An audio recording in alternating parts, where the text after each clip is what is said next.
You know what we do here. Like the facts, I'm telling you this right now. You better leave your heart, ego at the door. We not here for none of that pandering stuff. Tell you what you want to hear. Oh, gas up your team. My favorite quarterback. The Spurs should have won. We're not here to do that for nobody, all right? And including me also. So don't think I get to pass it. But everybody. Hopefully everyone's having a good a good evening on the East Coast. It's the weekend. Stay safe, enjoy yourselves out there. But hey, man, we out here with an action-packed weekend, and we've been having a lot going on. A lot going on. Jose Alvarado just signed back with the Knicks. Okay, we're gonna get to these things in a few, but let's jump straight into it. And we're gonna get to the chat in a few. We're gonna jump straight into it though. Joe Shiesty's in the building, and he's another guy. I told you, we show no favoritism to no quarterbacks, no athletes, unlike a lot of shows. So I'm going to say some things about this guy. This is not my favorite quarterback. I'm a Baltimore Ravens fan. And Joe Burrow, a.k.a. allegedly Joe Shiesty. Is it a make-or-break season for him as far as Super Bowl or bust? Because he talked like he that dude. And he felt like he that dude. But at the end of the day, Joe Burrow, I know how he feels and look at himself versus his numbers. But those numbers are not transitioning to what we seen on the field. We see big stats and the Bengals. Where is the Bengals at during the season? I mean, during the playoffs. You're like, where are the Bengals?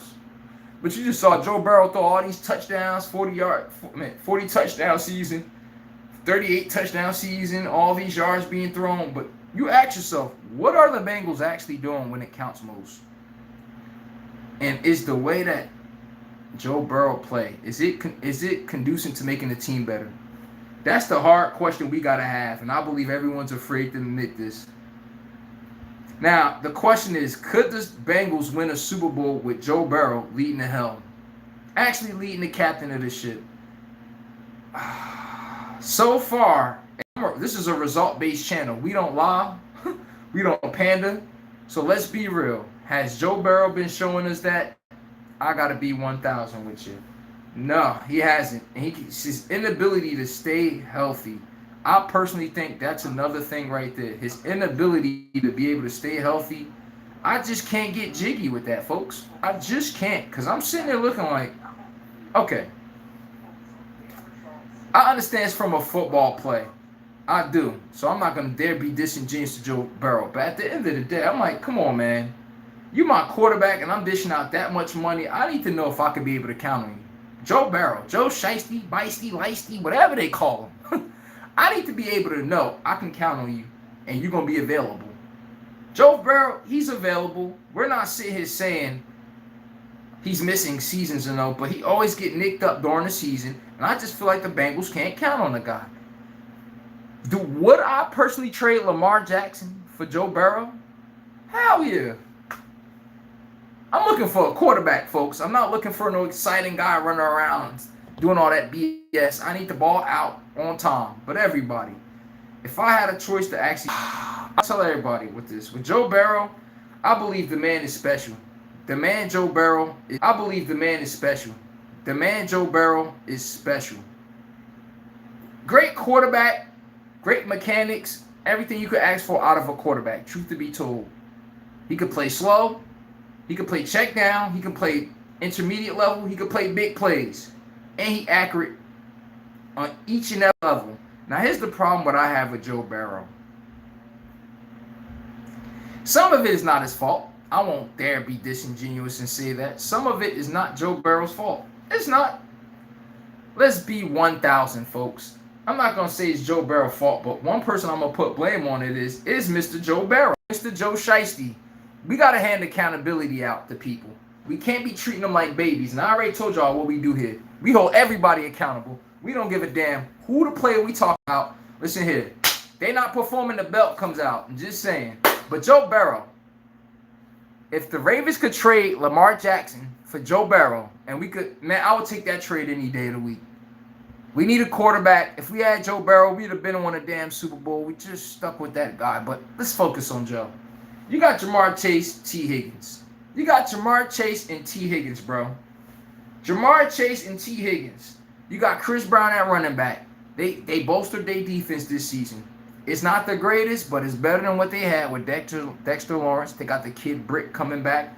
They add a couple pieces during the offseason and the draft to help the Bengals defense. At the end of the day, folks, at the end of the day, the Bengals is in the AFC North, folks. What you think is going to happen in that AFC North with that Bengals team? I'm telling you this right now, that belt is going to be unapologetic on these Bengals coming up this season. Barring injuries. But Joe Burrow, folks, I think I need to see something out of him, bro. And I believe it's part the Bengals' fault. Can we be fair to that? The Bengals do suck at building a franchise around any QB they had.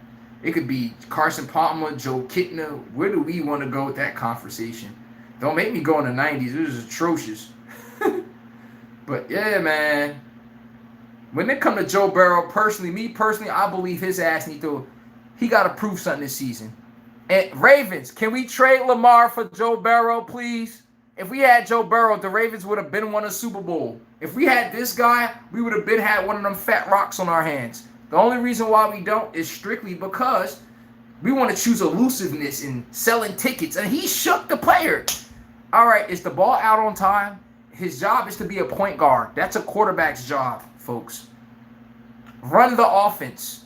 Put people in place to make plays. Coach call plays.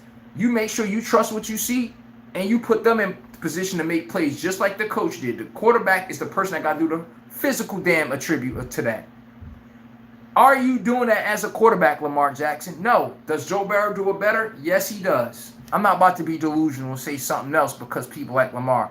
KK says the Jaguars gave that tight end Strange $48 million and his best season was 500 yards this year. I'm with you when you're right. The Jaguars handed out almost $50 million today, folks, for a tight end that his best season was 512 yards receiving. I'm like, listen here. I need to find out who these people agent are. In 3 seasons, the man got 900 yards, just like Jazzlina just says. He said, I was confused because he had 900 yards in 3 seasons. What tells you to give them $48 million with $25 million guaranteed? Chat. Sometimes I be thinking, am I off that shit? Come on, man. Excuse my language, but bro. Hey, man, get his money. I'm not dare knocking that, though. Vamp1 says Joe didn't have a line. Oh, that's what you saying? Joe Burrow didn't have a line? Okay.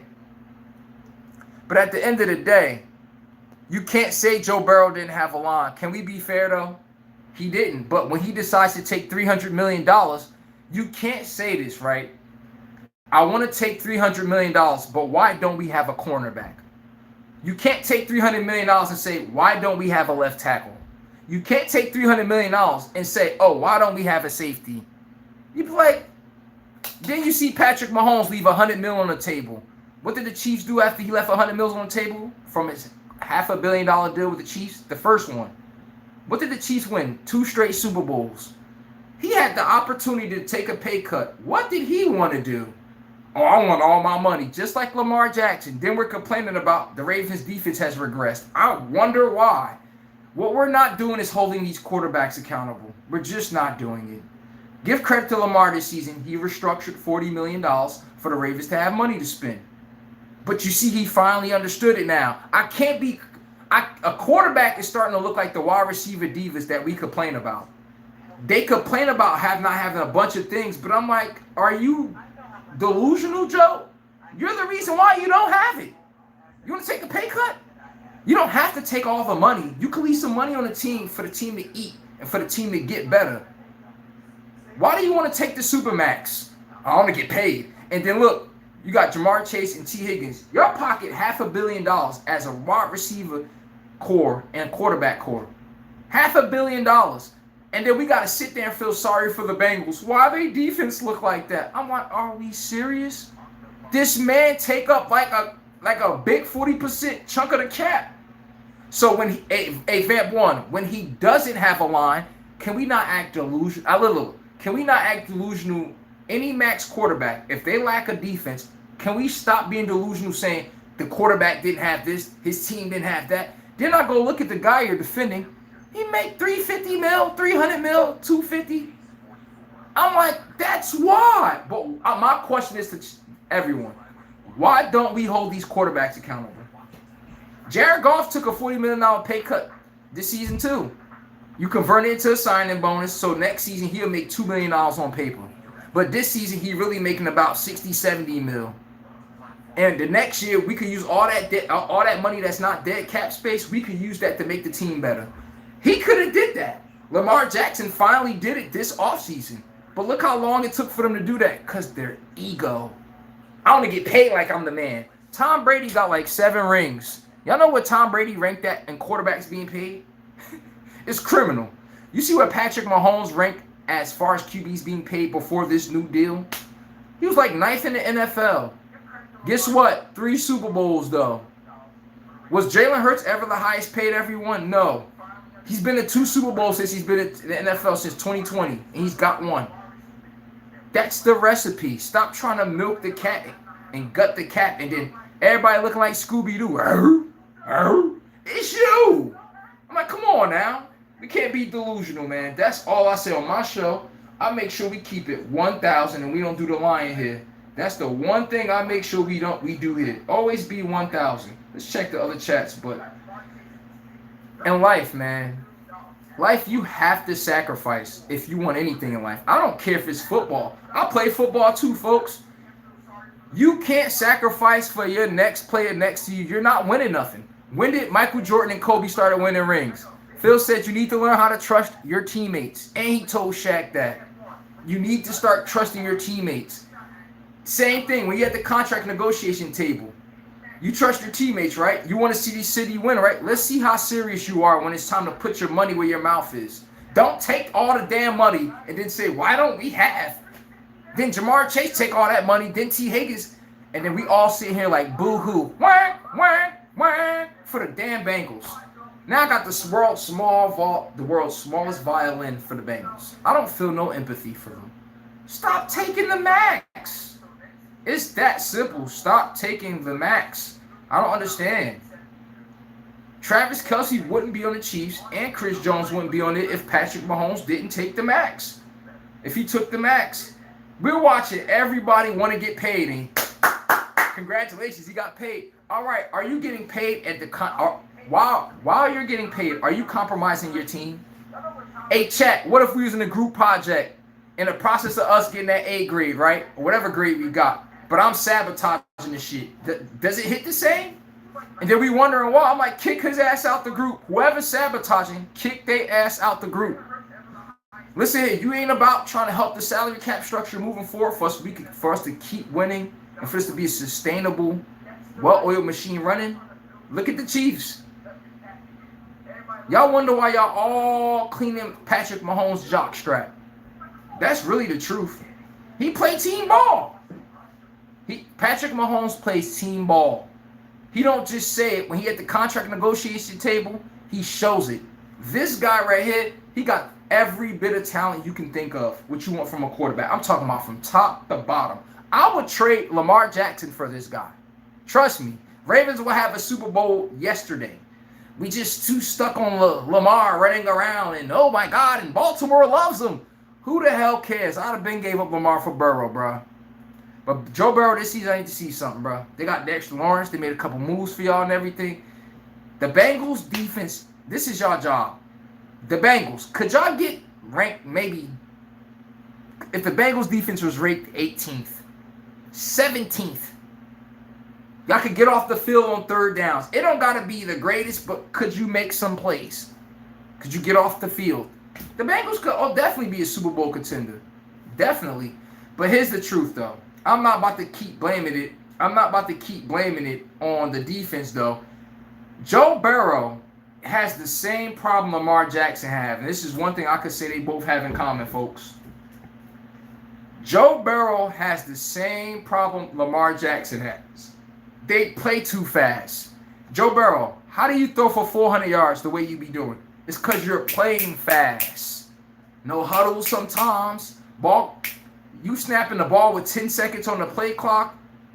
Hey, everybody, if you playing that fast, we should all know the common sense thing that's going to happen when you play fast. Your defense is going to get tired. Now, is the Bengals defense really that bad or is the defense tired? It's something to be assessed. It really is something to be assessed, though, folks. Because Lamar Jackson missed 6 games. What if I told you all 6 games Lamar Jackson missed last year? The Ravens in that stretch was top 5 in defense. So-called the worst defense in the NFL. Make it make sense, everybody. You have to make it make sense. It's because when we brought Huntley in the game, it slowed the game down. We were taking more play clock off. Derrick Henry was getting the ball. When do the Bengals start playing better, everyone? It's when the Bengals start to play better, it's strictly because all of a sudden Chris Brown is getting the ball much more. All of a sudden Chris Brown getting the ball much more at running back. Come on now. Now Chris Brown started getting the ball. The Bengals is eating up clock.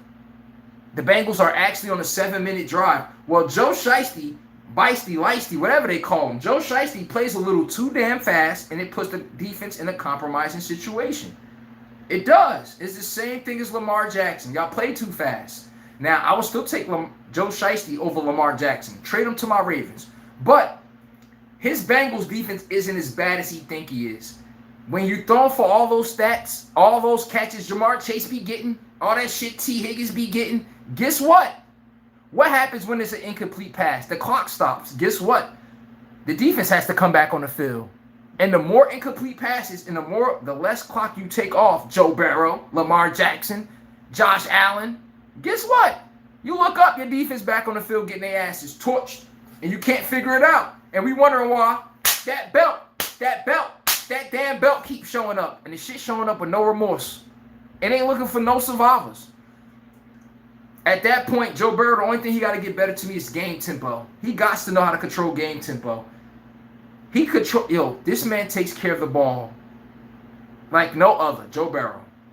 He just somehow get a turnover. I'm talking about when you absolutely don't have to have it. That's the one time he turns the ball over. I would never say Joe Burrow is turnover prone. It's just that one time when you don't need it. Oh my. That's Joe Burrow, bro. But, hey, Bengals, I need y'all to ship Joe Burrow to my Baltimore Ravens, and y'all can take Lamar Jackson. I'm good off of his ass. I'm serious, folks. I'm good off of Lamar Jackson. I appreciate what you done for us, I do. You did revive at some point when we was damn near dead fish. I can give Lamar Jackson credit to that. 2-time MVP and everything, but the guy sucks at quarterback. That's what holds the Ravens back. It does. If we had Joe Burrow, we would win like yesterday. We had a top 5 offense and top 5 defense. And for 4 years, and didn't win nothing. We didn't even get close to even sniffing near winning. I'm like, come on, man. We can't have these loaded teams, and then when we lose, we acting all dumb while we losing. I'm like, come on, bro. Hey, Baltimore, can y'all please make that pick? Can y'all please trade Joe Burrow for Lamar Jackson? The Ravens will win the Super Bowl tomorrow. Lamar Jackson can't control game tempo. You know why he struggled to control game tempo with the Bengals? He don't got no Derrick Henry. He don't. Could you imagine Joe Burrow? Let's just say, chat, stay in Delulu for me for 1 second. We keep it a buck here. What if the Bengals traded Jamar Chase and Joe Burrow for Lamar Jackson, Zay Flowers, and a first-round pick? What y'all think about that? Hey, chat. Put your GM thinking cap on. All feelings aside. Would you entertain that trade? Let me rephrase it. Lamar Jackson, a first-round pick, Zay Flowers. For Joe Burrow and Jamar Chase. They could take Zay and resign him to the extension. Lamar already paid, so he already get his money going into there already. Why not? Vet once said the Chiefs will be back. Trust me, we not done. You think I was born yesterday? The Chiefs will be back in the AFC Championship, my guy. And everybody, hit the like button, by the way. And if you want to donate to the channel, subscribe. You already know what time it is, everybody. Good. Hopefully, everybody's enjoying their weekend, by the way. Oh, man. But, yes, I will make that trade happen yesterday, folks. I'm sorry. I'm just not going to lie to y'all. I'm so over the Lamar Jackson shit, bro. At some point, and when we were growing up, quarterbacks, even the relationship, your friendships, people have a certain amount of time to be able to deliver something they're gassing themselves up on. Hey, chat, could I tell y'all I got this $200 product that y'all never saw, but I keep gassing it up? At some point, we need to see results. Yes. We need to see results. And when I'm looking at the damn Bengals, I keep seeing that belt showing up. The Ravens, same thing. It's because we're doing the same old ish, just a different day. But we're expecting a different result out of it. Last time I checked, that's insanity. Aaron says still wouldn't beat the Eagles. What you mean? Add some clarity to that. Add some clarity to that. But Joe Shiesty for Lamar Jackson.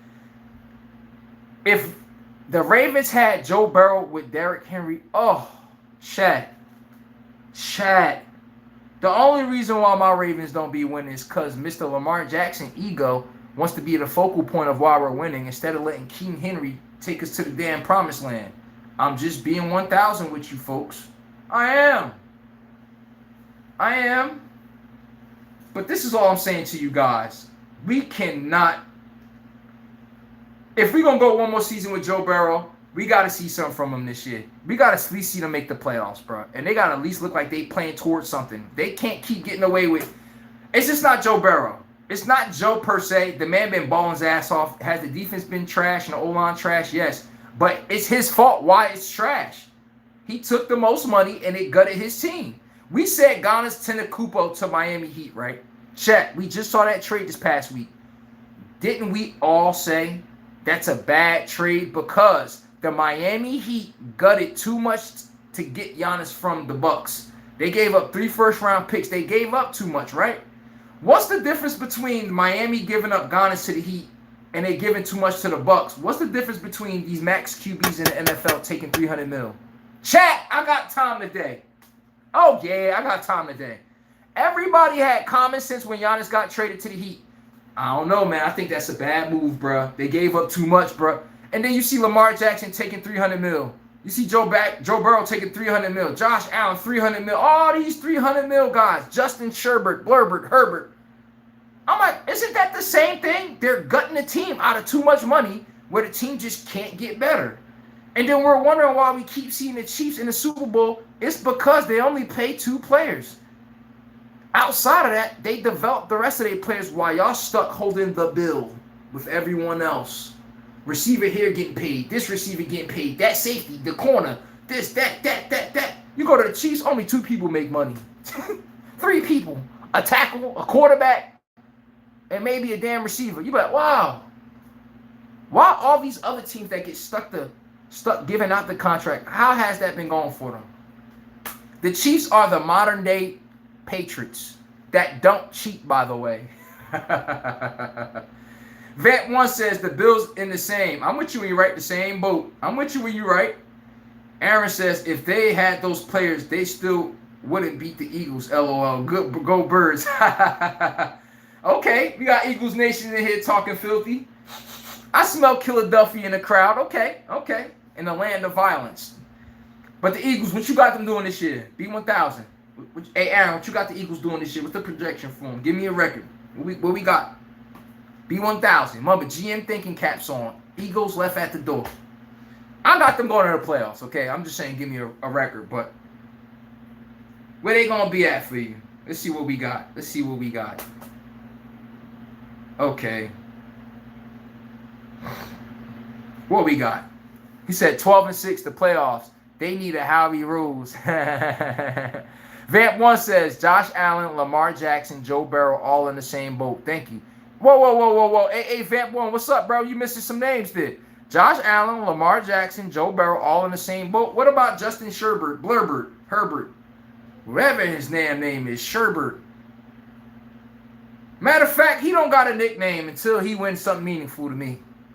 I heard a name hanging around. They call the kid Jay Herbo. I'm like, I remember growing up in these times where people, they got a nickname because they won something. Tim Tebow is an exciting player. Did we give him a nickname? No. Baker Mayfield's an exciting player. Does some exciting things. Do we give Baker Mayfield a nickname? We call this man Joe Shiesty. What game has he won for y'all to do that? Lamar, Josh Allen, Superman. And I'm like, what we doing? When do we start crowning people that haven't won anything? They still haven't felt that. I ain't even going to say that on this show. Well, I was about to say something crazy. But yes, when did we start crowning people that don't win anything? That's where I got confused at when it came to the rankings and everything. But Vamp 1, I agree with you. But Justin Herbert is in that same boat. He got to win something, bro. The Chargers do the same shit every year. They go to They beat the Chiefs one time. Y'all all be like, remember when the Chargers beat the Chiefs last year, first game of the season? Yeah, watch out for the Chargers. Watch out for Justin Herbert. Folks, what happened when the playoff time showed up for the Chargers? Same old-ish, same old-ish, but just a different day. See me? I live in reality. For real. Aaron says, Mint, 12-5, NFC Championship game. Okay. Say it with your chest. Okay. He said, when you talk about my Eagles, understand you're effing with the best. All right. Talk filthy. Here's the problem with the Eagles, though.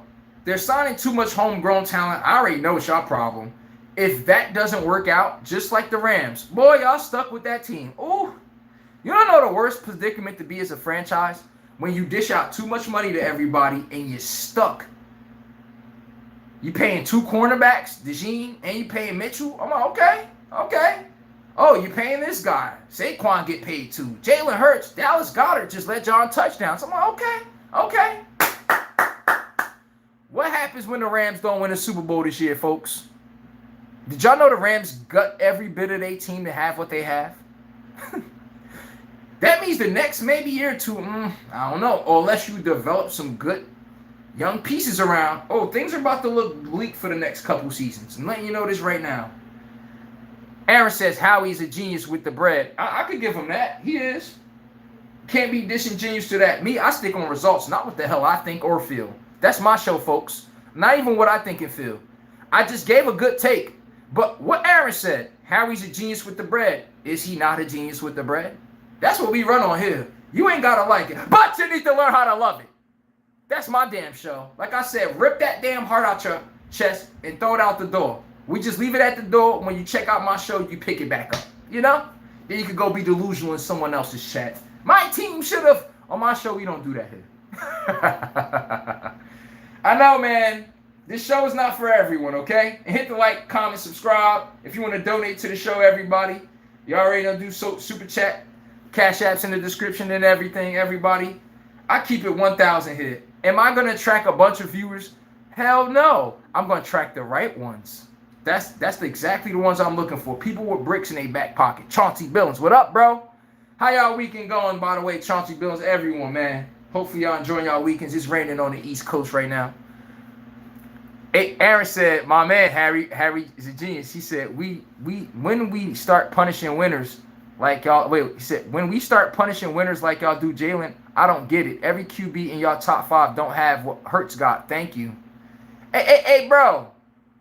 I think the Eagles going to be good. Vamp 1. Okay.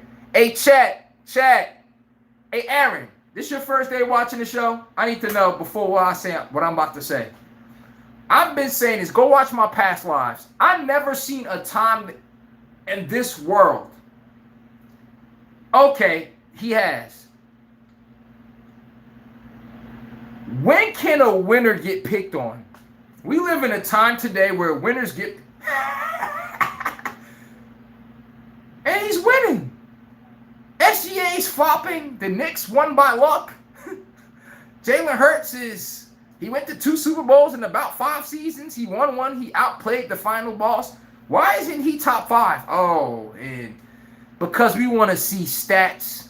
You can catch all fans as a hypocrite. Okay, Aaron, I'm going to tell you. My previous live, I defend Jalen Hurts like no other, bro. Since when can a quarterback come in the NFL defeat the final boss that no one else can't beat? He outplayed him twice. The first time, he just had a turnover that burns him to this day.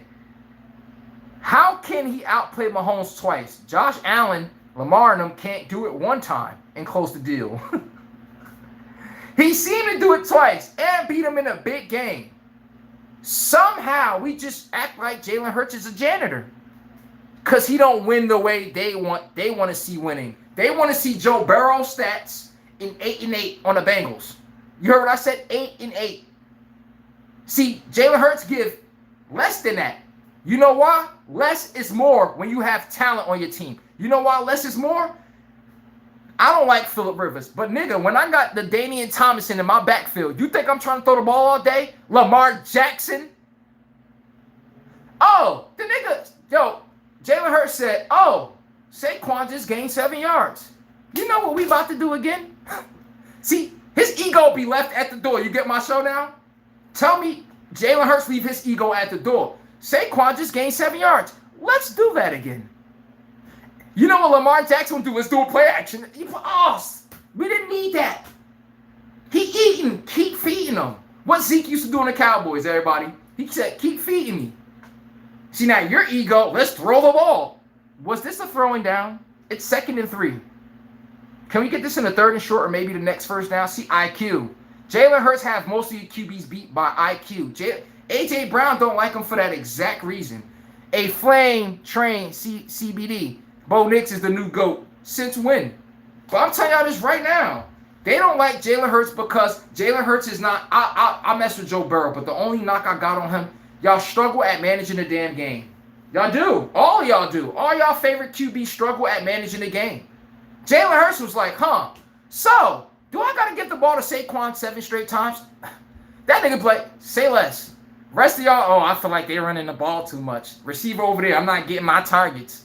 You see why Eagles been in the Super Bowl twice? And what they do this year? That little, you ever saw a mosquito get near your ear or a bee and it's like zzz, zzz, zzz. That was A.J. Brown. Howie Roseman says, I'm tired of you, bro. Y'all ever saw Fresh Prince? I told y'all, when Phil threw Jazz out, this is what they did to A.J. Brown. 1, 2, 3. Heard it was trash day outside. Come on, man. Come on, man. Facts. Appreciate that, man. Flame Train says, Jalen played the same state as Bo. He's a glorified running back. Come on, man. We ain't doing that. We ain't taking no shots at winners. I told y'all that. We're not taking shots at Jalen Hurts, Jalen Brunson, SGA. This has to stop. I know y'all seen that on Fresh Prince. But yes, I call A.J. Brown a goddamn. The boy's a snitch. He said it himself, so I ain't going to say anything past that. Did he not tell him himself and said, I was telling reporters what was going on in the locker room? He was sneaked. Could you imagine sneak dissing another grown? We live in a time where you can sneak diss another grown man and your jaw is not on the floor. On my show, like I said, I say a lot of mean things that people gonna be like, yo, he a little too tough. When can you sneak diss somebody like that every week in the media? And we're on a 6-game winning streak. Nigga complaining about not getting the ball. You're like, bruh.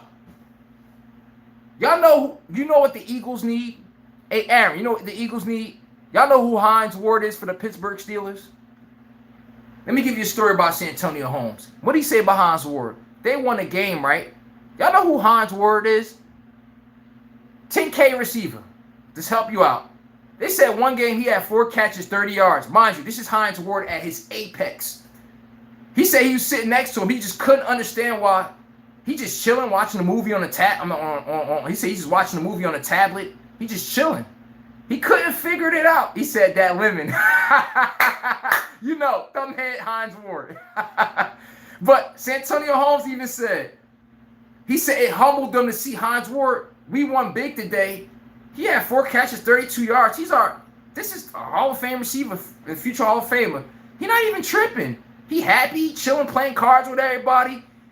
And it made him look at things differently. I'm like, exactly. You see why Hines Ward got 2 Super Bowls? You want to play for numbers, or do you want to play for stats, or are we trying to win? Remember Anquan Bolden on the Arizona Cardinals? We know he could put up stats to the best of them. What happens when Anquan Bolden came to my Ravens and his numbers dipped a little bit? What happened? What he do in the postseason? One of the best postseasons run by a wide receiver in history with a Super Bowl ring. What was he doing with all the stats on the Cardinals? Nothing. But y'all love the stats. Let me get back in the chat. Everybody hit the like button. Acknowledge me like I acknowledge y'all. And if y'all want me to read y'all comment faster, donate $1.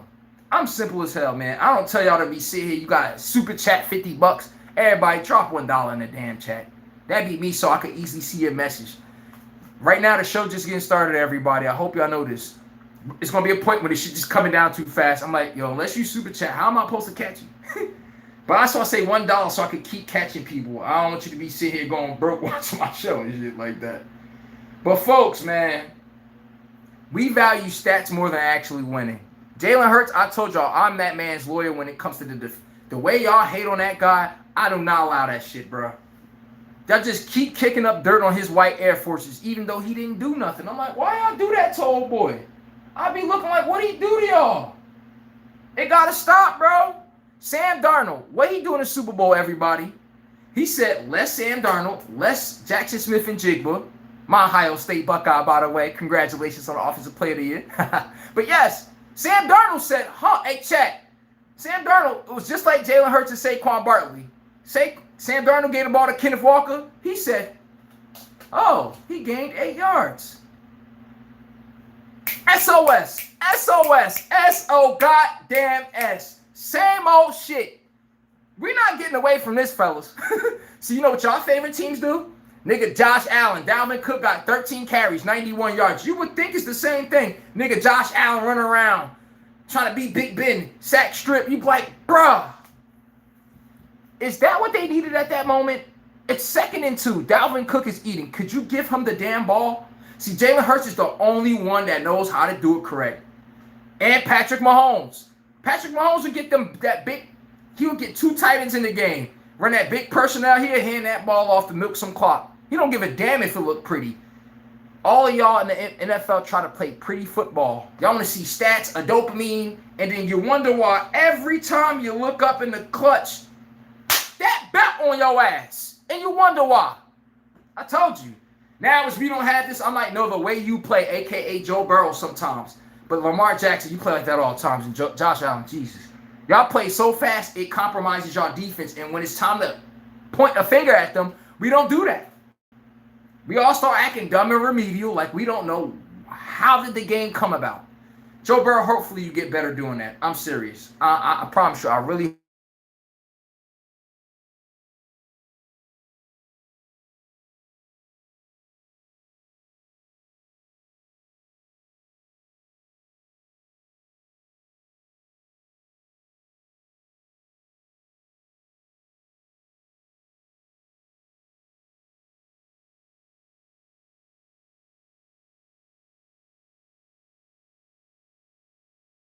Oh man, yo. I hate when that happens, folks. YouTube, for real. I can't stand that, yo. YouTube, y'all gotta get y'all ish together, bro. Trust me, I know it ain't my internet, none of that. I'm like, bro, it's YouTube, bro. Y'all gotta get y'all ish together sometimes, bro. For real. Can't keep going through this with YouTube. And then, oh, the connection, like, bro, get y'all shit together. Like, damn. You can pay $200 a month for internet. Somehow this still happens. You be like, God. That shit is annoying. Hey, he said this man's internet got cut off. Nah, man, that shit is annoying, man. It's like it don't matter how much or how expensive your internet you pay. I got the same internet they use in corporate buildings. Somehow, still this happens. You be like, bro. Y'all need to get y'all shit together. For real, bro. Because streaming takes a lot of gigabytes out. I would know because I was a technician. I'm not going to disclose on what, but I know how much gigabytes it takes. And it makes the stream buffer and everything. But let's not get into that too much. This shit is annoying, bro. It really don't matter on what package you have. It don't. You're still going to stream. Streaming takes too much gigabytes out your ish. It does. The person that's streaming. But let's get back to what we're doing. And by the way, too, all these things refresh. Once it refresh, it's going to kick everybody out, and they got to, man, I ain't going to get into that whole damn process. But let's get back to it. Aaron says, Flame, Jalen had y'all beat. Then, let me catch up. Because I was trying to read the chat. I'm like, what's going on here, bro? Y'all want me to read the chat faster also, man. Everybody just donate $1. But other than that, I can't read every single chat and still be giving the take at the same moment. But back to what he was saying. Okay, what we got? Drake, he said, Knicks or Drake May. I'm taking Drake May over Bo Nix. Who y'all taking, Drake May or Bo Nix? Bo Nix, listen here. Y'all done got to the Super Bowl if he'd stay healthy. Can we be 1,000? Bo Nix, he cannot play quarterback like Drake May can. He can't. Bo Nix, everything with him is improvising, running out the pocket, buying time. I'm like, can you sit your ass in the pocket and diagnose through your reads of what's going on, Bo Nix? Me personally, I just don't think he does that well. I mean, he's a young QB, so don't think I'm trying to be disingenuous towards him. So let's not say I'm trying to beat him down. He said that limit. Flame Train said, pull up both stats from last season versus Jalen. I'll wait. Aaron says, oh, wait, he talking about Flame. Yes, absolutely. Aaron said, Jalen's stats reflect 5 different offensive coordinators. Bo ain't ready, fam. Thank you, Flame. A Flame trade. Can we be 1,000 on that? Can we be 1,000 on that? Everyone keeps trying to pick on Jalen Hurts. I'm going to make sure that stops when y'all get to my channel because we're not doing that. I got Joe Shiesty back here. Y'all going to tell me Joe Shiesty, Lamar Jackson, everyone's a better quarterback than Jalen Hurts, right? I'm like, can y'all explain to me where are they when the Super Bowl happened? If they so much better than Jalen Hurts and Jalen Hurts is not in nobody's top 5, you would think all these guys got a ring. Not one of them have a ring. None of them even smell close to a ring except Joe Burrow outside of Jalen Hurts. You like, Sam Darnold got a ring. Oh my heart can't even accept that one still. Sam Darnold know how to play winning football better than y'all quarterbacks y'all glorify. Justin Sherbert. That's what I call him. He ain't got no damn nickname. They call him Justin Herbert Blurbert. Watch out for the Chargers. Wild card home. See, people love a dopamine. On my show, we eliminate a dopamine. We speak facts here. I know exactly where most of y'all teams are gonna be next year. We're not doing the delusional shit. Hey, chat, are we the person on my shirt? On my show, we're not the person on my shirt. We're not delusional, okay? We address reality here. The Cowboys are not going nowhere. I heard somebody say the Knicks won, so why can't the Cowboys? I'm like, that right there. The delusion, I can't take it, bro. That little hope. Are we grading the game off of hope or are we grading the game off of you being a fan or off of the eye test? My show is the eye test. I don't care if it's my team. We grading it strictly off what have you done for me lately. In the discussion. All of that, what I feel and all of that, throw that out in the garbage before we come here, folks. Let's catch up in the chat. You know what? How many fourth quarter comebacks the Broncos have had last season? That is greatness. All right, just like the Chicago Bears. For you to have a comeback in the fourth quarter, that means you was playing like trash the whole game. I know we know what 2 + 2 is, right? It's 4. That's the same. When I say 2 + 2 is 4, that's the same thing when they play. We came back. The question is, why are y'all always down? Your quarterback is playing like shit. That's why y'all down. And the only way you can come back is if your offense is stagnant. Who leads the offensive unit? Jeez, I wonder. Y'all see how that worked? We tag it as something as a plus on quarterback's resume. We came back. Can we explain why we were down? Did you throw a pick 6 or 2? What was going on to put us down in the first place for this to be a comeback? Why do we always got to win by a late field goal? Why none of these victories never look decisive? Come on, man. Here comes the offensive line and the bullshit we do. But okay. How about okay, folks? I'm like, y'all funny. My show, we hold people accountable. That's the one thing we do on my show. We hold folks accountable here. We don't do the pandering-ish. The Broncos' offense was awful through 3 quarters, just like the Chicago Bears with Caleb Williams. And just because y'all could edge out some little miracle at the end of the game, could we not address majority of it was awful? What if you was in a boxing fight and you was getting your ass whooped like Manuel Marquez versus Pacquiao? You got lucky with one punch and knocked him out, but the man was beating your ass all fight. Can we not be delusional that your face is bloody? He was beating your ass too. You got lucky with that one punch, but can we acknowledge the whole fight before that one punch? He was whooping your ass. That's what we skip when it comes to the Broncos and teams that keep coming back. I'm like, why are they coming back? And why are they never in position to be playing to protect the lead versus playing to get the lead? It's because we're playing like shit. It's that damn simple. And when a defense like the Broncos, how the hell are you trailing in the first place? Offense, keep going 3 and out. Ask the Broncos. They're top 5 in 3 and outs in the NFL. And your defense is eventually going to give something up. I don't care how great your defense is. They're going to, when you get tired, you're going to eventually start giving things up. Accept it. I'm telling you this right now. But let's get off of that one. Aaron says, Flame, look up the comeback kid is in the NFL. Then get back to me. Let's skip over that. He said, Flame says, all Bo needed was one burner outside of Waddle in the building this year. At the end of the day, that was not the damn case there. The Broncos, y'all offense got to get better. Y'all offensive scheme got to get better. Y'all got too many, how could I say it? Y'all don't have a way to impose your will on a game. You don't know why most of your teams don't win shit? Y'all struggle to impose y'all will on a game. Derrick Henry, Saquon Barkley, jeez, everybody. What's these teams' record with these running backs? At some point, when that two safety high and that umbrella coverage is hitting like no other, you need to be able to run the ball and bring that safety down to the box. What happened when you can't? They're going to keep sitting back there and making the passing lane 10 times harder to complete passes.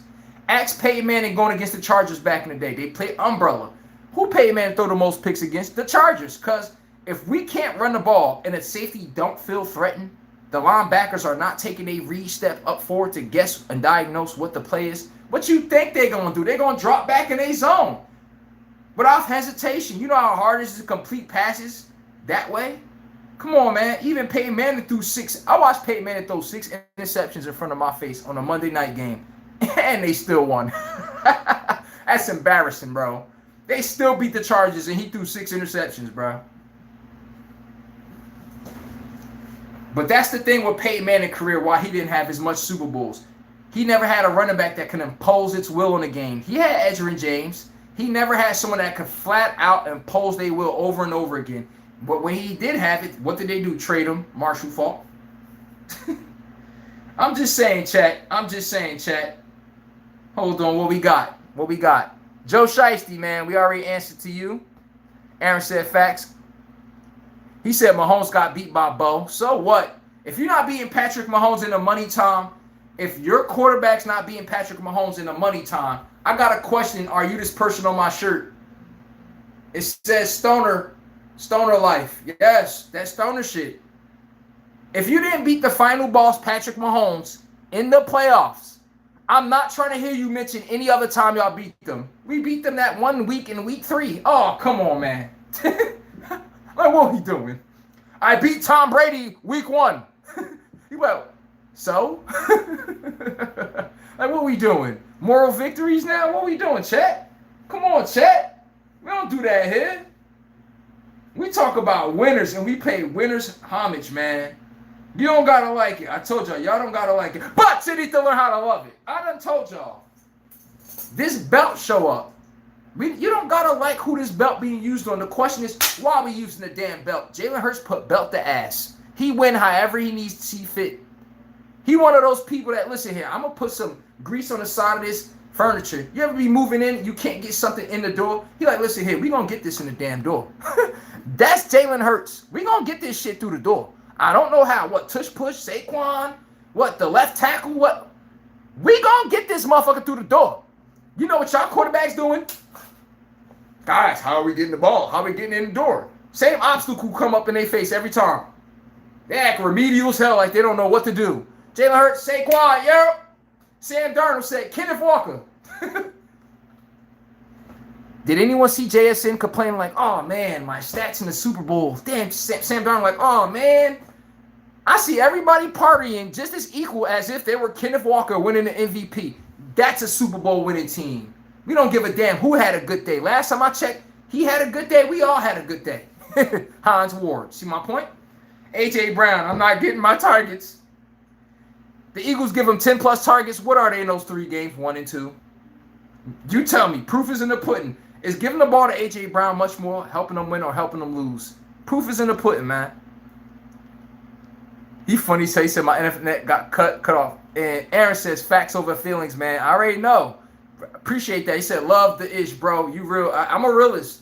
I'm not here to be. I'm that person that ripped that Band-Aid off when that scab's still sitting on there. You know that scab that's not ready to come off, and you rip it off, that damn thing start bleeding? Hey, man, you done clicked on my face, you clicked on my show, you didn't know what you was getting yourself into. Next thing you know, you over here looking like, you sitting there like, ow, that was so harsh. I'm like, hey, man, no, I ain't tell you to click over here, bro.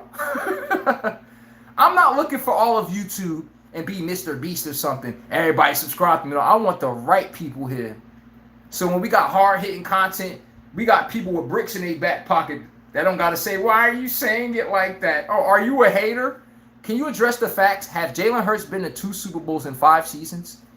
Outside of these 8 years, who else has gave Mahomes a run for their money? Can you please answer the question the way it's presented? Not how you feel like answering. The question is, damn, it's yes. The answer is yes. Jalen Hurts the only one. Somehow, we find a way to hate on the nigga. Right? We find a way to hate on the ninja. And it's irate to me where I'm like, but if let Josh Allen and Lamar Jackson do exactly what Jalen Hurts has done, what are we calling them? Go! Oh, they better than Mahomes. Uh-oh, we don't know. Come on, chat. Y'all tell me am I BSing?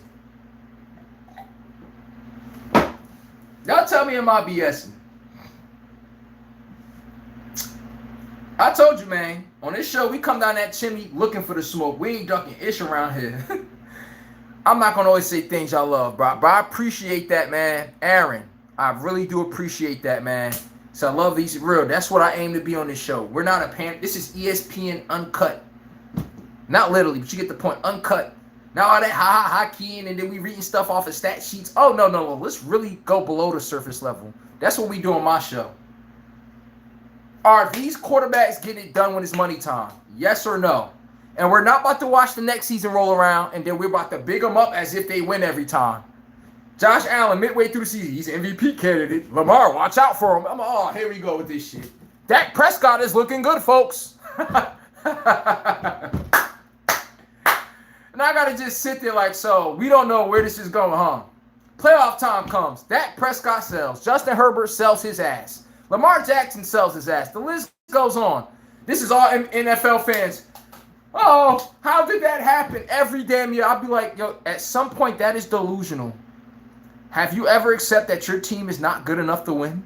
Have that ever just quashed your mind that we can't win with, not Joe Burrow, but the head of the snake? In our time, we grew up knowing that right away. You got 3 seasons to win the Super Bowl. If not, we're blowing this thing up. They blew up the Chicago Bulls with Michael Jordan on it. Today, they don't win nothing, and we just keep re-signing them. $300 million, another $300 million. You be like, have we even got to NFC or AFC championship game? No. You be like, that is crazy. That is crazy. That is absolutely crazy. Absolutely. I don't know. What the hell was that? That's absolutely crazy. Today, we put all quarterbacks on training wheels. I believe so. We all do, especially. Listen, I'm not trying to bash Joe Burrow. I expect something better out the Bengals. I better see them in the playoffs this shit. I hope we trade for Joe Burrow, man. Maybe one more season. Give Lamar Jackson. We'll take Joe Burrow. Y'all could take Lamar Jackson. We'll give you Zay Flowers, a first-round pick, and we'll take Jamar Chase and Joe Burrow together. Yes. Hey, chat, I told y'all I'm a GM here. I'm not here to say I love my team. Baltimore Ravens till I die. You know them delusional fans? My team does nothing wrong. The referees cheat every game. When we win, the refs don't cheat, though. See how that works? See, my show, we hit you with too much facts at once where people be like, hey, that sounds like me. They cheating. I'm like, every time, bro. A Rigid Vibration says, in 32 teams, what is the Super Bowl or bust come from? It's 32 teams. It's because we got comments. Look. We could look at teams, right? We go look on paper. You have better than 3/4 what the NFL got or the NBA got or MLB got. Your favorite to win, even Vegas knows it. They looked at your roster from top to bottom and factored and looked at everybody else's roster from top to bottom, position for position. How do you think they come up with the odds? They know on paper the Ravens are the best team. We won the odds the last, 4 of the last 7 years? Out of the AFC, I think 5 of the last 7 years. The question is, how does Vegas know we have the best roster, but why don't we have a championship? And the team we keep losing to, we have a better roster from top to bottom. It's because, like I said, you can have the best roster. Do you got that damn thing pumping in your chest? That's what we got to question. But I get what you mean right there, Richard Vibration. Aaron says Super Bowl is all that matters. Or am I wrong, Richard? That's all I'm saying, Aaron. Super Bowl or bust when you come on my show. I'm not trying to hear at least they got to the AFC Championship. At least this. We don't do the second place trophies here. That's one thing we don't do on my channel is the second place trophies. Oh, at least they got there. Oh, no. What happened when they got there? Were they the person using the belt on somebody, or was that belt being used on them? You tell me. But I can tell you, there's only one conclusion of that game. See, here, we like to give how we like to run sports is like communism. We like to dish out a piece of a cracker to everybody. Oh, he gets a compliment. He gets a compliment. He got to the second round. He got to the third round. Oh, at least they got there. I'm like, okay, he got to the Super Bowl against the Rams. And what happened? He did not look good, and he looked bad. Has he been back since? Have the Bengals been getting closer to the Super Bowl or further away? Chat, you tell me. Has the Bengals been getting closer to the Super Bowl or further away? See me? I say things that I know that are facts, everybody. I don't gotta like it, but you need to learn to love it. See how that worked? Oh, man. Chat, when people come in here, they be looking for me to say everything they like. He's going to big up my quarterback. He's going to talk ish for us. And when I don't, I don't like this guy. I'm sorry we don't do that here, everybody. Trust me. Where the hell's my moderators at today? Damn, where's everybody at? I just now noticed that, too. But shout out to Joe Burrow. Hopefully my Ravens do trade for him. I hope we do. I promise you, I hope we do. I'm serious, Ravens. Go at this guy. Lamar Jackson sucks at quarterback, folks. He does. He does. But let's not lie like we don't know it. Hold on. Let's get back in here. Wait. Hey, chat. I'm going to read y'all chat, okay? But chat, the NFC West, who y'all got coming out? NFC West. If y'all want to see what's the most stacked division in football, I want somebody look me dead in my face and tell me. Find me any division in football outside of the AFC West effing with that, in the AFC North. The AFC North and AFC West are the only two divisions effing with the NFC West. Boy, you go look at the Rams. Next week, you got the Seahawks. You be like, wait a second. You know how you be thinking, you might see the Browns. You get that one team, you get your little itch off, you get your little stats. You blink, you see the 49ers. You be like, what kind of place is this? How the hell is there 3 teams with 12-4 record here? Yes. Oh, yeah. And the AFC West coming second to me. With the Broncos, you got the Chiefs. You got the Broncos, you got the Chiefs, and the Chargers. The Raiders are just a team that fills in the NFL 32-team quota. We know damn well they ain't winning nothing, folks. We all know that now.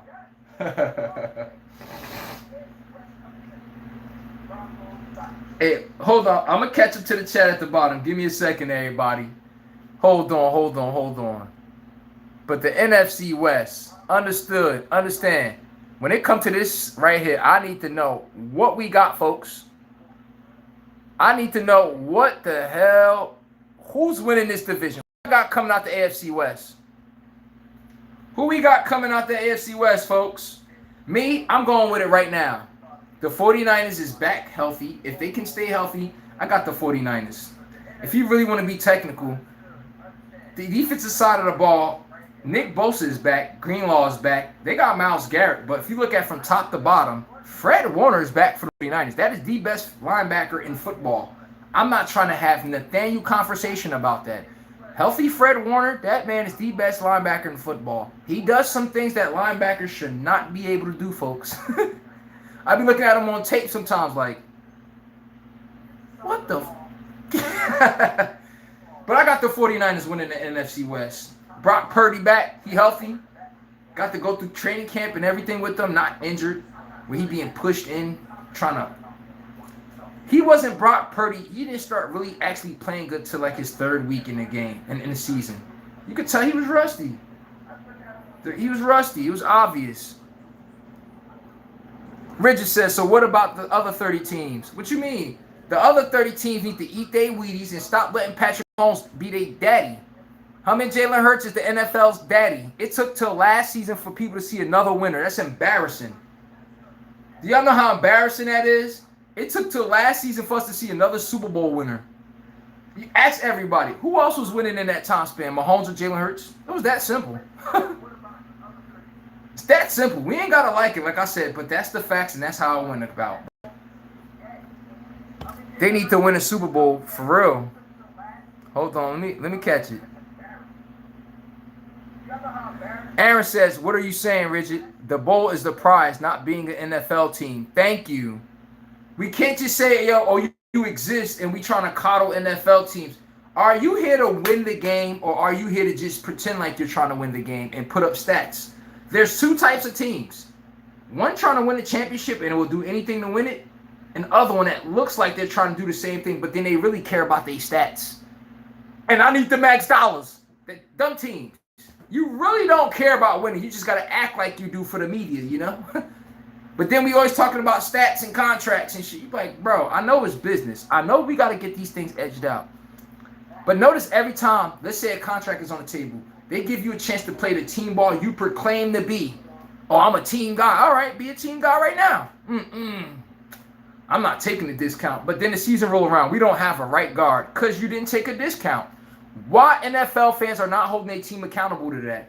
We just expect the NFL owners to just be this delusional owner, right? Hey, Chad, they expect owners to just, okay, I know y'all went over the salary cap to pay our favorite quarterbacks. You know what you want us to, you know what we wish y'all could do? They think the owner about to do some magical fundraiser that generates more money for the team to get other pieces. No, it's called your quarterback needs to be a team player and stop taking everything. And then Mahomes did it, and y'all see, look at the team he has. Did Jalen Hurts take the super max? No. Look at the team the Eagles are able to build. None of that is possible without Jalen Hurts not taking that super max. So if you don't credit anything you see on the Eagles, they got a bomb squad. Thanks Jalen Hurts to that. Period. Thank him. You got to thank him to that. Oh, I feel like he do the tush push too much and all that. I'm like, what the hell that got to do with Jalen Hurts coming through as a teammate and on the field? It's a teammate on and off the field. Isn't that what we so-called be looking for? It's called we be lying. We looking for dopamine and stats. We just don't know how to say it. His way is not exciting to me. I'm like, is he winning the game? Is that team winning the game? Yes or no? But now we're worried about excitement. You're like, what? Was Tom Brady excited? What was Matthew Stafford excitement? No. That's what I'm trying to tell y'all. We want to see excitement so much to the fact that we forgot to understand, why do we play this game? To win. We don't play for the stats. The stats ultimately comes with you winning. But whatever that formula is, we're about to stick to that. We're not about to go to stats. Justin Herbert's. Man, that guy. Every year he just comes out, play worse in the playoffs. Everyone act dumb like they don't know they see it. And the next year rolls around, everyone has that Men in Black pin. When he pressed that button and everybody's memories just erased. So I'm like, so we just didn't see him choke 3 years in a row, huh? I'm like, oh, really? This is what we're doing today, huh? Okay, this is what we're doing today. I learned, man, when we like people, we just deny reality. We just deny reality when we don't like things. Then they start tush pushing. Ask the Bills. You see Josh Allen, that nigga tush push like he Jalen Hurts. See my point? They complain about it. Next thing you know, they copy. See how that work? They complain about it, then they copy. But they will never admit, yo, I'm sorry for criticizing y'all while y'all was doing it. But yet, I'ma just swagger jack what y'all do and pretend like I don't know where we got it from. Half of the NFL was literally crying about the tush push with the Eagles. Come to find out what they running the tush push. You be like, wow. Is it because you couldn't run it as effective as they can? Or you just hate you can't beat them? But I know the answer is in one of those two, though. That I do know. Aaron, appreciate that. Richard says, for Richard Vibration, I'm saying every NFL team win that one championship or they're a bust. That's not, everybody has different expectations. Let's be 1,000. Is all 32 teams in the NFL expected to win a Super Bowl? Rigid? Hell no. We got certain of them circled. And the certain ones that circle, we hold them accountable. Why? Because their team is better than the rest and they're designed to, their organization from top to bottom has positioned them to be favorites. So we treat them like it. Oh, you can't do that when we lose and we the Chiefs and Eagles or something. Oh, the Eagles lose right now. Oh, well, it's 30 other 32, 31 teams. Why y'all on our back? It's because you're the Eagles. You're 12-5. You're the number 1 seed. Like, are we really playing this dumb game right now? Come on. You basically want to be the best team with no expectations. Hey, chat, where the hell that work at? Chat, please show me where the hell that work at. Where does that work at, chat? Aaron said, no, you cooking. No buzz, just losers. Facts. Ultimate goal for a team is a Super Bowl or should be. Thank you. Look at my Baltimore Ravens. When we won a Super Bowl, the last one with Flacco, we didn't even have a 1,000-yard wide receiver. You think we could win with A.J. Brown? See my point? The Super Bowl recipe is less is more. What if I told you, go look at every Super Bowl winning team the past 20 years. I can guarantee you, every team in the last 30 years, every team that won a Super Bowl was top 5 in time of possession. Or at least top 10 in time of possession. That means every time my defense get on the field, ask the Eagles, the defense is fresh at all damn times. You see how the Eagles get off that pass rush? And everybody like, yo, that D-line, it's because they fresh. Saquon Barkley keeps them fresh. He keeps the clock moving. There's no clock stopping. There's no incomplete pass. It's run the ball, run the ball, run the ball, run the ball. You look up 8 minutes done gone by. You ain't even touched the ball yet. Your team get the ball, 3 and out, then 8 minutes again. You look at halftime, you touch the ball about 2 times, and you wondering, how long can we keep going like this? Y'all wonder why the Eagles lead the league in takeaways, per se? Or top 5? It's because when you control the time of possession, everybody, common sense, you choke the other team into a mistake. That quarterback starts to get antsy. We can't go 3 and out again. Guess what? Mistake. Now he's throwing a deep ball in double coverage because he feel like we got to get something going. But that takes insane amount of patience, folks. Everybody can't play that style of football. Guess what? That takes a quarterback with patience. And Jalen Hurts is one of them ones who got it. I told you, you don't got to like Jalen Hurts, but you need to learn you need to learn how to love his resume. Because most of y'all QBs have that same resume. Boy, you know what we'll be saying about y'all quarterbacks? He a god, Don, everything. It's Jalen Hurts. Just act like we don't even see the man winning, bro. I'm like, that's crazy. It's crazy. Aaron, Sam Darnold won a ring recently. We just act as if we don't even know who's the Super Bowl champ. They do it passive-aggressively. They don't like you as a player. Your play doesn't excite them. You're not a meteor. You're not a name that jumps out to the media. So you know what they do? They just, for show, yeah, congratulations. Really, they don't acknowledge your greatness. It's disgusting. It really is. He said, I don't believe in the 49ers, but they tough. You can't deny that, bro. The 49ers, them niggas is stacked, bro. You be like, God, like, it should be criminal for them to be stacked like that. They got Mike Evans for my Buccaneers. Man, you got Pearsall. You got Jennings, you got Kittle, you got Jeffrey Tongue at tight end. You got Christian. Where don't they have a weapon? Pretty much. In the skill position, the 49ers are better than the Seahawks. They are. When it comes to I think the Rams, Seahawks got the best defense in the division. Best complete team, though, as far as offense and defense, we got to go with the Rams did. But I think the Rams are not going to.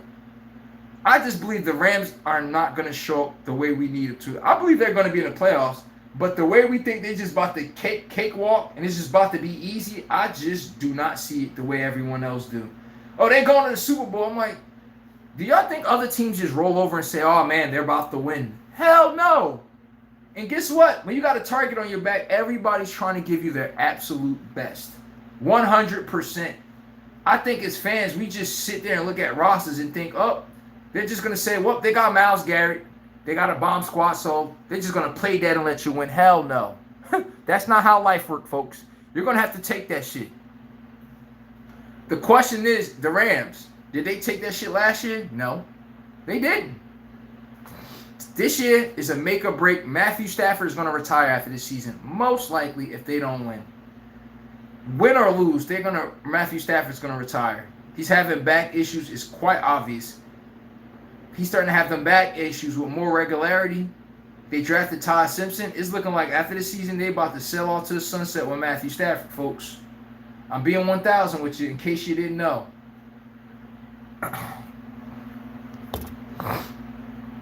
Aaron says, come on to Philly, bro. We need teachers like you on the squad. Hey, man. They like, yo, listen here, hey, Aaron. They like me until I start telling too much facts. Philly set the standards. Hurts top 5 for sure. Damn their feelings. When the next one, bro? I got to bounce. Hey, yo, the next one is 5 p.m. 5 p.m. On the weekends, we do it early. We used to be around 3 p.m. It could be anywhere between 1 or 3 p.m. Put the bell notification in so you could get it. But during the weekdays, we be here 5 p.m. Eastern time, 2 p.m. Western time. Weekends, we do it early, 1 p.m., 1 or 2 p.m. Eastern time. You get it Western time for those 2 times. But put the bell notification in. I keep it 1,000 hit. Y'all notice my viewers be low at the same time, right? The only reason why is because I be 1,000. They want to see pandering talk shows. Just pandering. Glazing Matthew Stafford. Just glaze them. Glaze Josh Allen. They want you to glaze Lamar and talk about how great they are. I'm like, bro, that is boring content. I'm not doing that. Like, let's talk about their asses when they don't show up.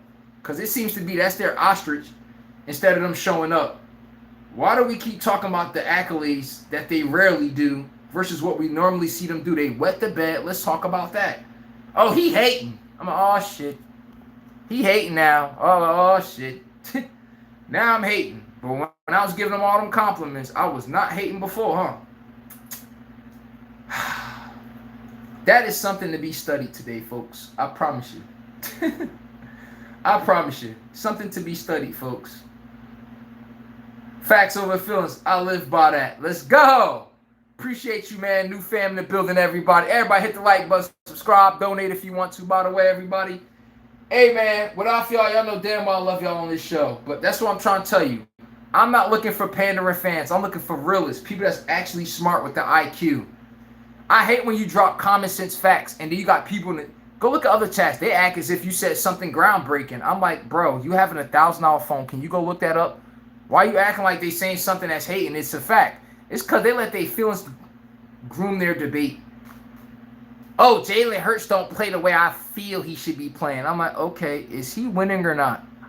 Don't you get mad when your team don't win? Well, he does that. Why don't you applaud him when he does it? See, what you want to do, you like the win only happening in the way that you see fit. If not, it's not good enough. That's a hater. Let's go, Aaron. Notification on. How to donate. Hey, go to the super chat. It's in the, when you comment, it should be a $sign right there. Or I got a Cash App in the description, by the way. You could just send it to the Cash App or PayPal. One or the other. But I believe when you hit the comment section, it should have the $sign next to the emoji button, and it should let you super chat. But anywho, one of the 3 options is up to you, or it's a QR code on the bottom right side of the screen. But what else I was going to be saying to you guys? On my show, we're not looking for the pandering fans. I'm telling you this right now. We saw it in the finals. They thought I was going to be pandering for the Spurs. I'm like, no, I'm not. They choking the lead, bro. Wemby soft as shit. You say that, oh, we don't like what he's saying. I'm like, bro, I'm not here to tell y'all what y'all want to hear. If y'all want to watch that stuff, watch ESPN. Go watch the normie TV where they just glaze all y'all favorite players and don't hold them accountable like they're not a grown-ass man. I don't do that. I just don't. Unfortunately, chat, that makes me generate a lot of hate from people. I'm being 1,000 with you guys. It makes me generate a lot of hate from people where I'm like, sheesh. Y'all don't like sports. Y'all like lies. You do. They do, man. But okay, now what's going on to my Los Angeles Lakers? Hold on, chat. Let me refresh. Oh, we're back. And we're back. He said, I don't see the Cash App. This is my first donation ever. Oh, it's not in the description. Hold on. Give me 1 second. Give me 1 second, my guy. Give me 1 second. I could have sworn when you hit the comment button to comment that comment you just put right there, it should be right there in the bottom right corner of your phone. It should be a $sign on the keyboard to monetize. I mean, maybe it's like that on for example. Damn, you can't even see it on the screen. But everybody's phone different. I don't know if you're on a computer, laptop, mobile. So it all depends. But for most people, it's just right there. You click, donate. But what else we got? What else we got? Okay. High Live. He said, don't see Cash App, just other forms. Give me Cash App. All right. My Cash App is $ Chaser 2455. And a picture should come up probably of a dude with a hangman with his brain. He hanging himself with his own brain. That should be the profile picture. Let me know if that comes up for you, bro. Okay, what we got? And also, it's better that way. YouTube take 30%. I think 30% of super chats. You're basically super chatting me and YouTube. I'm like, why not send it to the $ Chaser CHASER 2455. And it should have a hangman. He hanging himself with his own brain. A rope should be around his neck. YouTube, I'm not talking violence. That's my Cash App tag. Them niggas be on hills, bro. But definitely, man. And when I say donate, it's like I appreciate the donation and everything. I really, really, really, really do. I really do. I be trying to tell everybody, your content creators that come up to here. We said cable is boring, right? If cable is boring, you should encourage your favorite content creators to keep doing content for you. We are y'all cable, not you, bro. But just in the sense of we teach other people to add into that. You ever, hey, Aaron, I don't know if he's still in the chat, but yo, y'all ever go to some shows? It be criminal, bro. It be absolute criminal. Let's go, Aaron. Appreciate the super chat, bro. I got it. Let's go. Much appreciated. Aaron, super chat. Let's go. I appreciate you, my guy. Appreciate that. Anything is graceful. And trust me, I'm a person that takes anything. I appreciate everything.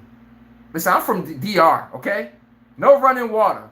You know, I can keep going further in my past, but we ain't gonna get into that today. We appreciate everything over here. I definitely do, bro. Again, Aaron, new subscriber. Appreciate him donating to the damn show.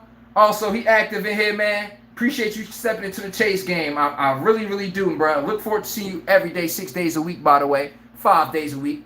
But I know you say you have to get up out of here. Peace, friend, from South Carolina.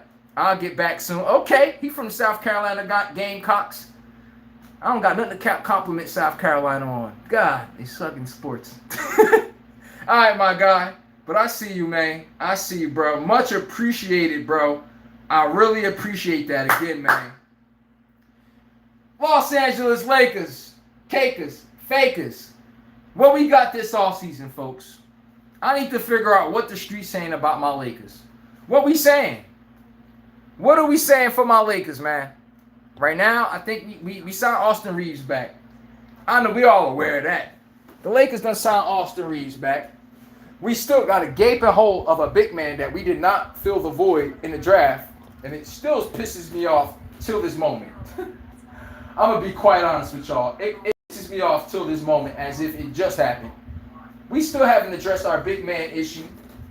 We need a rim protector. Not just a big man that could catch alley-oops like Jackson Hayes. We actually need a rim protector. Hey, Aaron, I appreciate you again, man. Good luck for that chat. I appreciate you to the max, bro. For real. Bringing that energy in there, trust me. I'm the only show that's going to reward they super chatters. I'm not going to tell you how, but I'm going to tell you later, though. That's another day and another conversation. That's not for everybody. But hold on, let's get back. Luka Doncic got his wingman back. The question is LeBron James going to be back, folks? I personally think LeBron cannot muster his damn ego to say, I'm going to play third fiddle to Austin Reeves. He did it last year because he was off the injury. Y'all think he about to do that again? Hell no. Hell no. I can't see LeBron doing the third fiddle-ish again this season. Last season we were winning. He didn't want to come in and mess things up. This season, you think LeBron about to be playing in the corner, playing off an AR? Hell no. I just can't see the light of day. I just can't. I can't see that light of day. Chat, I could be tripping. That is correct. I just don't see LeBron ever playing that type of role walking into a season. It's different when you want to actually adjust to the role. I get that part.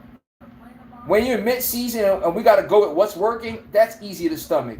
You think LeBron about to sit there and let that happen again? Oh, no. And trust me, man, Austin Reeves is his guy, but trust me, he ain't about to allow that ish. He said, I'm not at least the second option. I'm not coming back here. It's that damn simple. LeBron is that kind of guy. If he can't be the at least second option, LeBron is not coming back here. And everybody, his time is up. I believe his damn time been up. What we do is just letting LeBron stay on borrowed time because he got us a ring. I'm like, okay, we appreciate that ring, Bron. We appreciate that ring. I know I do. But at the end of the day, we ain't about to keep living off that. At some point, this is a business, bro. And listen here. Lately, my Lakers, cakers, fakers. It ain't been good. This damn belt has been ours. And we haven't been the opposing team using the belt. They've been using the damn belt on us. LeBron, I'm sorry, bro. We're going to have to go, bro. I hate to see you go, but I love to watch you leave. We keep them running back and forth like a soccer team. Them Lakers cold as though in the day. Hot as that summer eve. Still your love and leave. That's that song from back in the day. I forgot. Bedrock with Lil Wayne. I can make your bed rock. I can make your bed rock, girl. But LeBron, LeBron, whatever the hell y'all call that man, we don't need him back. We don't need him back. My Lakers is trying to contend series is a damn heart attack, and we don't need that, for real, for real. At some point, being in a relationship with somebody in any sport, even in real life, folks, there comes a point of diminishing returns. We were great, but ever since we hit that peak pinnacle moment of being great together, notice everything has been downhill since then. Ever since LeBron got that first ring, it's been downhill since then.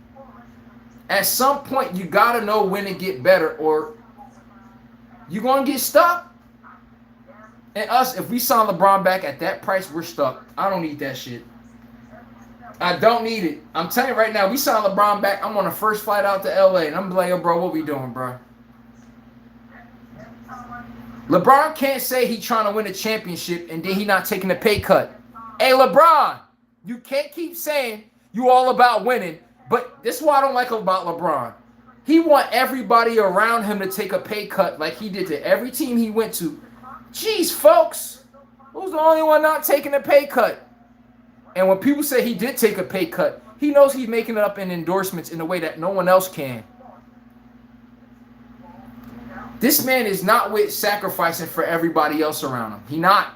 He want to be the main character syndrome. LeBron, Lacan, Saint Laurent, whatever the hell you call LeBron. But the man don't be about team the way y'all think he be.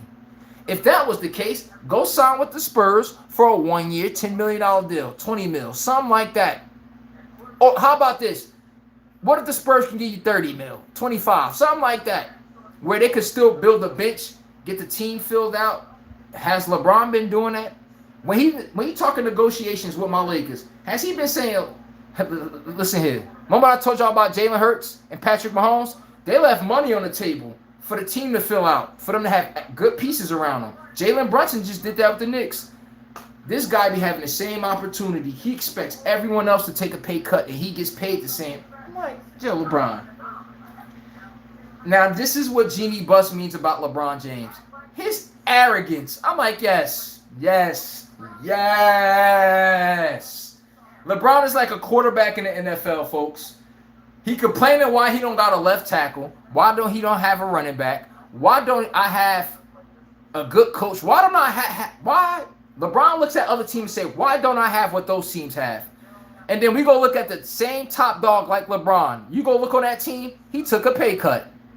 You wonder why they got two cornerbacks, a left tackle, a right tackle. You wonder why they got a point guard, a center, why their whole team and they got bench and their depth is deep. You wonder why. I'm like, because they not selfish. They don't talk that team shit. And then when the contract negotiations happen, oh, is he about team when we talking that money on? Oh, no. LeBron be like, I need my money. But then talk about, I'm serious about winning a championship. There's one truth, but both of those can't be true. If you won a championship at 42 years old, when did paying you $50 million was the answer to do that? And you want us to pay you like your SGA, like your these athletes today, right? But then when to hide behind, oh, I'm old. Like, what? No, we're going to hold you to LeBron. Like I told y'all yesterday, we're going to hold you to a grown-ass LeBron James. You don't get to be a grown-ass man. Want to request a maximum contract, right? Get paid like you're a max athlete. So as he played back, oh, he's an old man. Like, nah, bro. No. And if I'm paying LeBron $50 million, I better see 27-7. Fuck out of here. Excuse my language, chat. But yes, I better see 27-7. Now, how about this? If LeBron want to make $50 million, right? Since you don't want to take no discounts and you want to come back to my Lakers, LeBron, I better see at least 24.7-7. You go to the Spurs with that same mindset, I better see those numbers, bro. He can't be requesting that much money as if he's joking today. He's not joking, folks. He operate as if he's that. The ego, not be sitting there like, whoa. LeBron, Lacan, Saint Laurent, whatever the hell y'all call that man, boy, that boy be off some shit, boy. If he was really serious about winning, his ass would be serious about taking that pay cut, and I've yet to see it. I've yet to see it. Every team he go to, he got them taking pay cuts. Everybody else taking less. Their roles are shrinking. He's never the person. LeBron is never the person that's making the actual sacrifice. This past season was his first time. And it wasn't his choice. He had to. That's what happened with LeBron. He didn't have a choice. He had to. This is the first time he didn't have control over how the offenses ran, who touching the ball, who getting what. Oh, no, LeBron, just sit tight. Sit in the corner, bro. Sit in your old-ass rocking chair. That's how they're looking at LeBron. They're like, sit in your old-ass rocking chair. We got this, bro. This LeBron first year ever witnessing that. I could imagine what that done to his ego. Because I know LeBron got a fragile ego, folks. That I damn sure do know. Hold on, folks. Check this out. But that's what I'm trying to tell everybody right now. I don't know who we getting, but I'm going to be 1,000. If we could trade Austin Reed, but damn. You could get me. No. Joel Embiid won't be a good fit with Luka. He's not a good lob threat. And he's a guy that stagnates the offense more than help it, so I won't go with that per se. But okay. But LeBron, man, yo, more team-friendly deals. The guy could easily milk a championship. He easily can. It's just his ego right now. He still it's like Carmelo when he left the Knicks and we started getting traded around. Carmelo still thought he was that dude. Guess what? He went to the Thunder, the last place that was trying to win his ship with Carmelo, with Paul George, Russell Westbrook, and Carmelo Anthony. Carmelo Anthony did not work over there, and guess what? That was his last time looking like Carmelo Anthony. Because every team moving forward, in case we didn't notice every team that came to Carmelo after he left the Thunder, they believe he still had the ego that he was that guy. And they like, bro, you at the later ages of your career, could you not give us some primetime games still? Give us a vintage 30, 40? Yes, we know you can. You don't bring that every night, though. And you could value yourself however you want on the market. You can value yourself however you want in this world. The market dictates your value. You can't tell people, I still got it, LeBron. But then we're seeing you can't play back-to-back. Nigga need icy hot first, back and knees. Like, come on, bro. You think they comfortable dishing out that kind of money? And you haven't been with the Lakers long enough to get a homage pay. You haven't. Did you get us a championship? Yes. Should that warrant that? Okay. We got an argument there. But let's be 1,000. That's what I'm saying. Sometimes LeBron, you rub me across sometimes. LeBron, you just be like, bro, who do you think you are sometimes? Like, for real. And that's why Pat Riley did that. That's why. I know why. It's just sometimes he thinks too. His ego. I'm like, yes. But LeBron, bro, you want to win a championship, I better not see you trying to take 50 mil.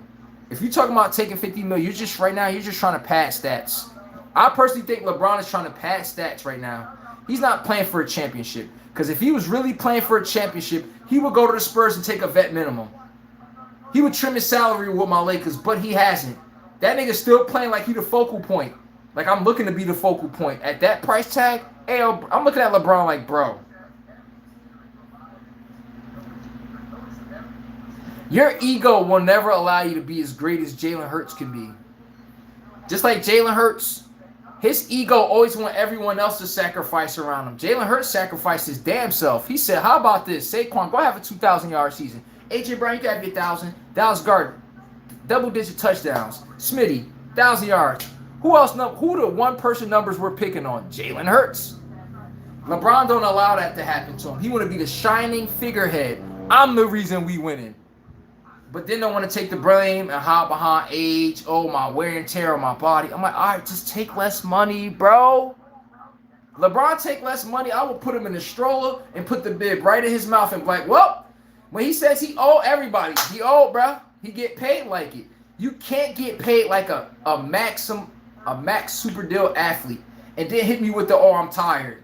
Oh, my stomach. No. You get paid those big bucks. We need to see you deliver, bro. You don't get to get put in a high chair, and now you're eating your little Cheerios on your high chair. LeBron can't keep doing this. Make up your mind. You taking 50 M's a season, or you're trying to win and you're taking more like 30. Maybe 25.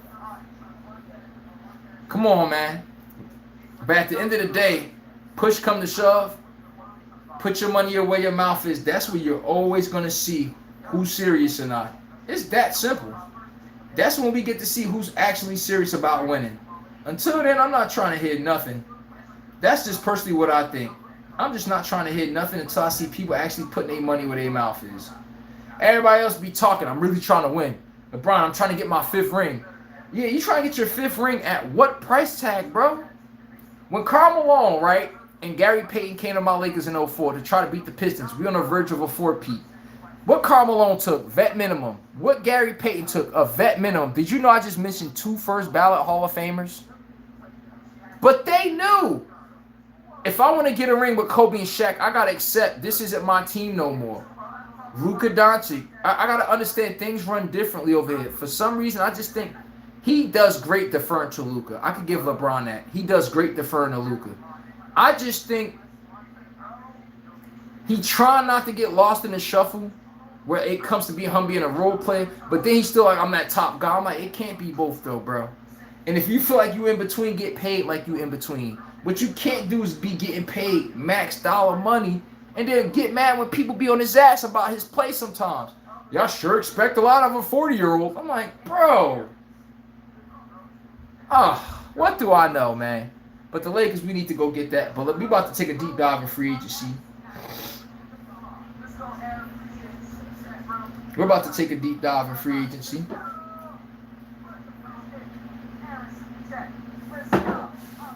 Oh, man.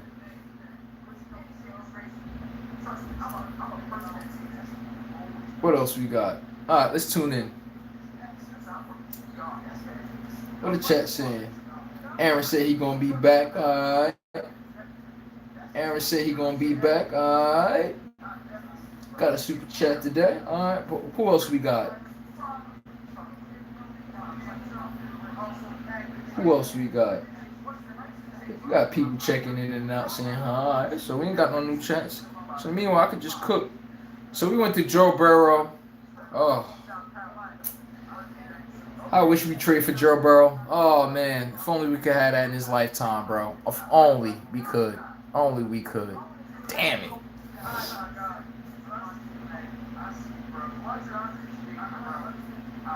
Okay, what else we got, folks? We're about to catch right up. And right now, let's go take a deep look. Jose Alvarado signs a 3-year deal with the New York Knicks for $14 million. Hey, he said, I'm home. Jose Alvarado got traded during the middle of the season. And now, look, the man's a damn champion. Could you imagine that? Could you imagine you being on a losing team? Jose Alvarado, Avocado, whatever you call him. Could you imagine? Could you imagine that you win a ring the same damn season that the team traded you? You like, oh, Sometimes where you are in life, that's the reason why you're being held back. It's your environment. You never know until you develop some abundance and bank on yourself and say, I'm willing to bank on this going right. I'm willing to go to a new opportunity. Until you're willing to go to a new opportunity and abandon the old one, you could never know how great you will be. I'm just being 1,000 with you guys. You would never know how great you can be. Next you know, Jose Alvarado's in the finals, making a pivotal steal, running point guard, actually orchestrating the offense, actually showing use on a winning team. Jose Alvarado. Hey man, once he got traded to the Knicks, bruh, kudos to that guy. Before he was just a little pesky guy on defense. When he got to the Knicks, he was actually running point guard. So it's a good thing that they re-signed Jose Alvarado. I like that. He brings that defensive edge that the Knicks be missing sometimes. So I'm going to go with Alvarado, great move. I'm going to have to go with that. Jose Alvarado, great move. I can't see it any other way, honestly. All right, what else we got? Okay. There ain't too many moves on that front per se, but all right. But I could imagine. And the kid Shohan, he played for the Spurs and the Knicks. No matter what team won the finals, he still got a ring. The man still got a ring no matter what. And I'm like, bro, that is crazy. That is absolutely crazy. And he, no matter what team win the championship, Jeremy Shohan for the Spurs, he's still gonna win a ring no matter what. I said for the Spurs, for the Knicks. Right timing, man. You got traded to the right spot. It's nothing like being traded to the right destination with people to utilize you correct. But the only way that will happen, you gotta be willing to abandon a previous opportunity. Oh, I don't want to leave my girl. All right, your girl is not following the instructions that's laid out to her for you to flourish in this world. The same way you are being great in your life, when somebody else comes in your life, dating why I'm trying to be with you, you got to ask yourself a question. When I was doing great before this person came in my life, have they added on top of that or have they taken away from it? Same thing I told y'all earlier. Before this woman came into my life, look what I was doing, kicking life, and trust me, in life, before the woman came, or it could be ladies or men, before the person that you were dealing with came in your life, you was putting belt to, you know what, ass on that damn, when it come to life outside. You ask yourself, wait a second, I was putting belt to ass before the life. Why when I got with this person, it's starting to look like this belt is being used on me. You'd be looking like, yeah. It's because that person that you're around is not about progression. It's that damn simple. And you've reached your peak maximum with a damn person, bro. The problem with the NFL is they don't know when to move off of something now. We've reached the peak with a lot of these players. Josh Allen, Lamar. They should have been got traded off of their teams. They should have been got cut. We don't do that no more because we so afraid of starting over. The NFL is not an abundance league anymore. It used to be, we could find another quarterback. Oh, we'll find another guy. Don't worry about it. Jimmy Garoppolo for Tom Brady. We'll find another guy. Bill Belichick. They don't have that mindset today. Today, they literally be at their feet begging to the quarterback that has not won one playoff game. You'd be like, wait a second. You're begging a quarterback to come to your team that has not won a meaningful playoff game, a meaningful game. And you're begging them with $100 million. Folks, this is the internet. This is the modern times we're in with sports. Before there was spit on the floor, that down south spit, like, boy, you don't get out of my office. It's a different time, man. Different time. Brandon Ayuk blames ex-agent for causing 49ers issues. Man, I read that. It's a little still too vague. I need to find out what the agent was doing wrong. The Magic's waive Jonathan Isaac, draft bust from Florida State. I remember the day they drafted that bum. ESPN wide-eyed Gales chooses Crimson Tide. Okay. Bills will not honor O.J. Simpson at new stadium. Why O.J. can't get no love? Come on now. Come on, man. Why O.J. cannot get no love, bro? They're like, hell no. The glove, whatever that means to y'all. Like, we ain't giving that man no love. That's letting you know, folks. Even the fact that OJ Simpson, bro. Even the fact that OJ Simpson was obviously let out on a not guilty charge, they still treat him as if he was guilty, which will tell you, once people get a perception of you, they don't move off of it. Let alone, especially inner cities, people that's, the people that's skin colors that look like mine, that look like mine. Oh yeah, trust me. Once they make a narrative up on you, oh yeah, they running with that one. They looking to run with that one. They looking to have any and every excuse on your ass. Trust me, I would know. So OJ Simpson being honored at the Bills' new stadium is nothing new to me. It's really nothing new to me. It's actually disgusting. That man put them treads on the tires. He ran what he's done for that franchise.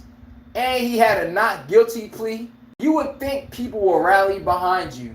You know why the Bills didn't? Because it didn't make their branding campaign look good. How does it look like we're sticking up for someone that was accused of murder? Accused, but was he? Did he do it? Nope.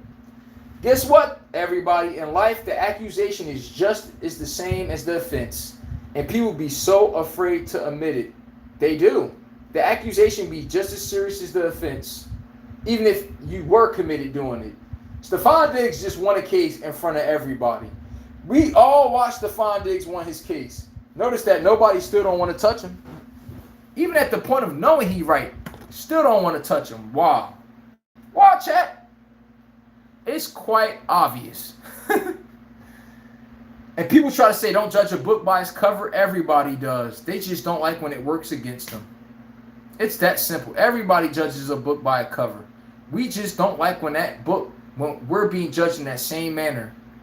Oh, now, you don't know me, but that's not how you approach things when you're looking at everybody else, though. Just saying.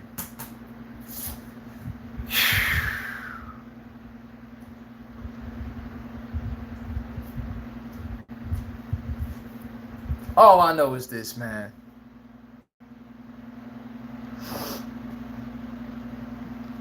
Hold on, where we at? They be wanting me to pander in this, man. I just can't do the pandering ish, bro. I can't. It's just not in me. It's just not in me. It's just not in me, folks. Okay, what else we got today? Dynamo. CeeDee Lamb. It's looking like this is becoming more of George Pickens' team versus CeeDee Lamb's team. Hey, chat, I'm just letting y'all know for a friend. This is looking like CeeDee Lamb, I believe every time this season keeps going on, even as last year, it's like CeeDee Lamb was taking a back seat to Pickens more and more and more to a point where I'm looking like, CeeDee, you take any more of a back, you get hurt again and your numbers are down, Jerry Jones going to be looking to come talk to you about that pay cut, bro. Right, I'm letting you know right now, George Pickens put up another 1,500 yard season and you get nicked up for 3-4 games. Oh, the Cowboys going to have a hard conversation with CeeDee Lamb next season. I'm just making sure we get ahead of schedule by acknowledging reality here, everybody. Okay, what else we got? But I'm looking at CD. I'm like, I'm just not feeling the guy. Last season, he had so much drops, it wasn't even funny. And it was in pivotal moments when they absolutely didn't need to have it. That's why I don't trust the guy.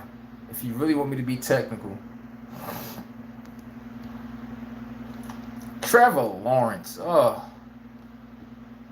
Trevor Lawrence. Folks. Trevor Lawrence. What's next for Trevor Lawrence? More deep balls from Trevor Lawrence? Nah. And that's another issue. He don't stretch the field enough where every pass look like a needle through a haystack. When that safety don't feel threatened, like I told you, they just going to sit on every route. Now for you to throw a check down, it looks 2 times harder. It's because they expect you to check the ball down. They're not expecting you to stretch the field. Well, Trevor Lawrence, bro, I don't know what to tell you, man. I don't know what to tell you, bro. But you need to win something. You sold your ass against the Buffalo Bills. Yes, Trevor Lawrence sold his ass against the Buffalo Bills. In case everyone want to act remedial, Trevor Lawrence sold his ass versus the Bills, everybody. He did. I believe they had a 10-point lead. The game was completely in their favor. This man found the way to throw the ball and threw the Bills right back in the game. Trevor Lawrence, folks, just fumbled the whole playoff game to the Bills. They had him dead to rights. Let's throw the football. Let's try to make things look pretty instead of just running the ball. Easy W.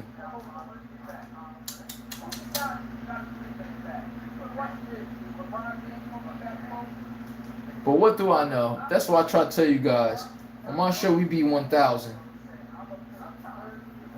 On my show, we beat 1,000. All that BSing. Trevor Lawrence, this is his make or break season 2. I need to see something. I need to see the Jaguars. If they lose, he better be hot as fish grease and let them lose on a late field goal, something like that. But no. Trevor Lawrence in that playoff game, bro, you were a shell of yourself at certain moments where the Jags needed you most. That's why they pay you that kind of money. But my question is, has he been coming through since that deal has been signed? Even before, to be honest with you, no. We're so afraid of moving on, we just keep quarterbacks around. Same shit, bro. Do you keep an abusive ex-girlfriend around that keep calling? You got to keep calling the cops on? If not, it's on you. That's why I can't blame these QBs. It's the team. Y'all keep wanting them around because y'all want to see at least a winning record to keep your revenue up. Okay. I can't blame them. I'm just taking what you give me. Got to be fair to that. And me, I make sure I try to be fair to that. Seriously. Who else we got?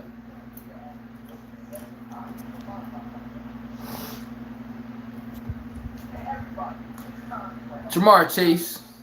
Hopefully you come to my Ravens and you can get traded with Joe Burrow. Hopefully he comes to the Baltimore Ravens. But everybody. Trevor Lawrence, I believe that the Jaguars, they struggle to get better this offseason.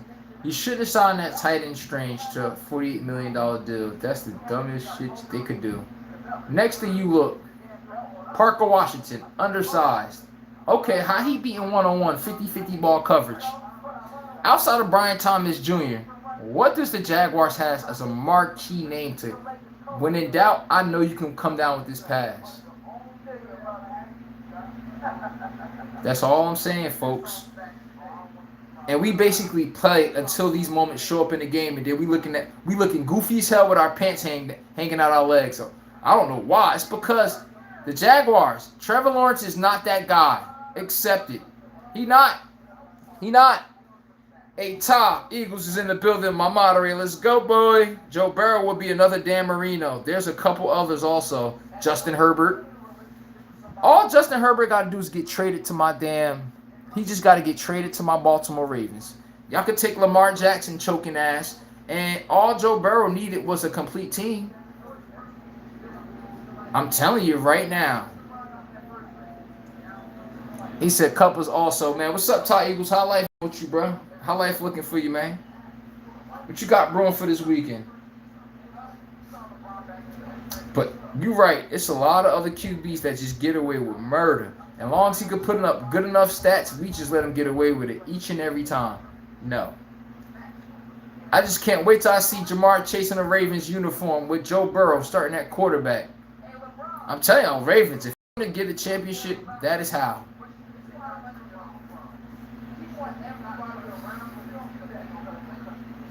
Who else? But I'm just trying to let everybody know right now. If you want to win in life, understand. If you want to reward your team, even people that sign in bonuses, your company, your own football team, when it's time to pay yourself, sometimes you got to pay their ass. Let them see the sacrifice you make. Could you imagine I take a pay cut? I restructure $20 million just for you to get your money? Oh, our relationship hit different. I give you my all, pause. Different. Now, when everybody's on that selfish shit, my money, my max deal, I want all the money I can get. Don't get mad when you're 8-8, when you're 4-12, playing for a number one pick. That's what you chose. You weren't choosing team. You chose yourself and security. There's choices and trade-offs to that. Tayo said Jay Randall is totally going to the Nets. It's totally. I mean, Jay Randall, that's a perfect place for him to actually gain value. Let's be real. He can stat hunt his ass off. Who's taking shots from him? Nobody. It's his world. He could put up 20 shots a night, and he's going to average over 20 a game. We just need to accept that. For real, for real.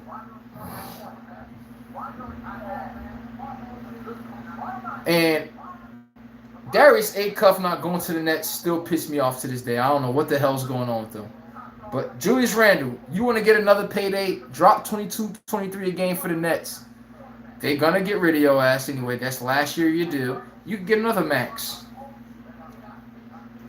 So all the cards is in Julius Randle's back pocket if you really want to be honest with you. Okay.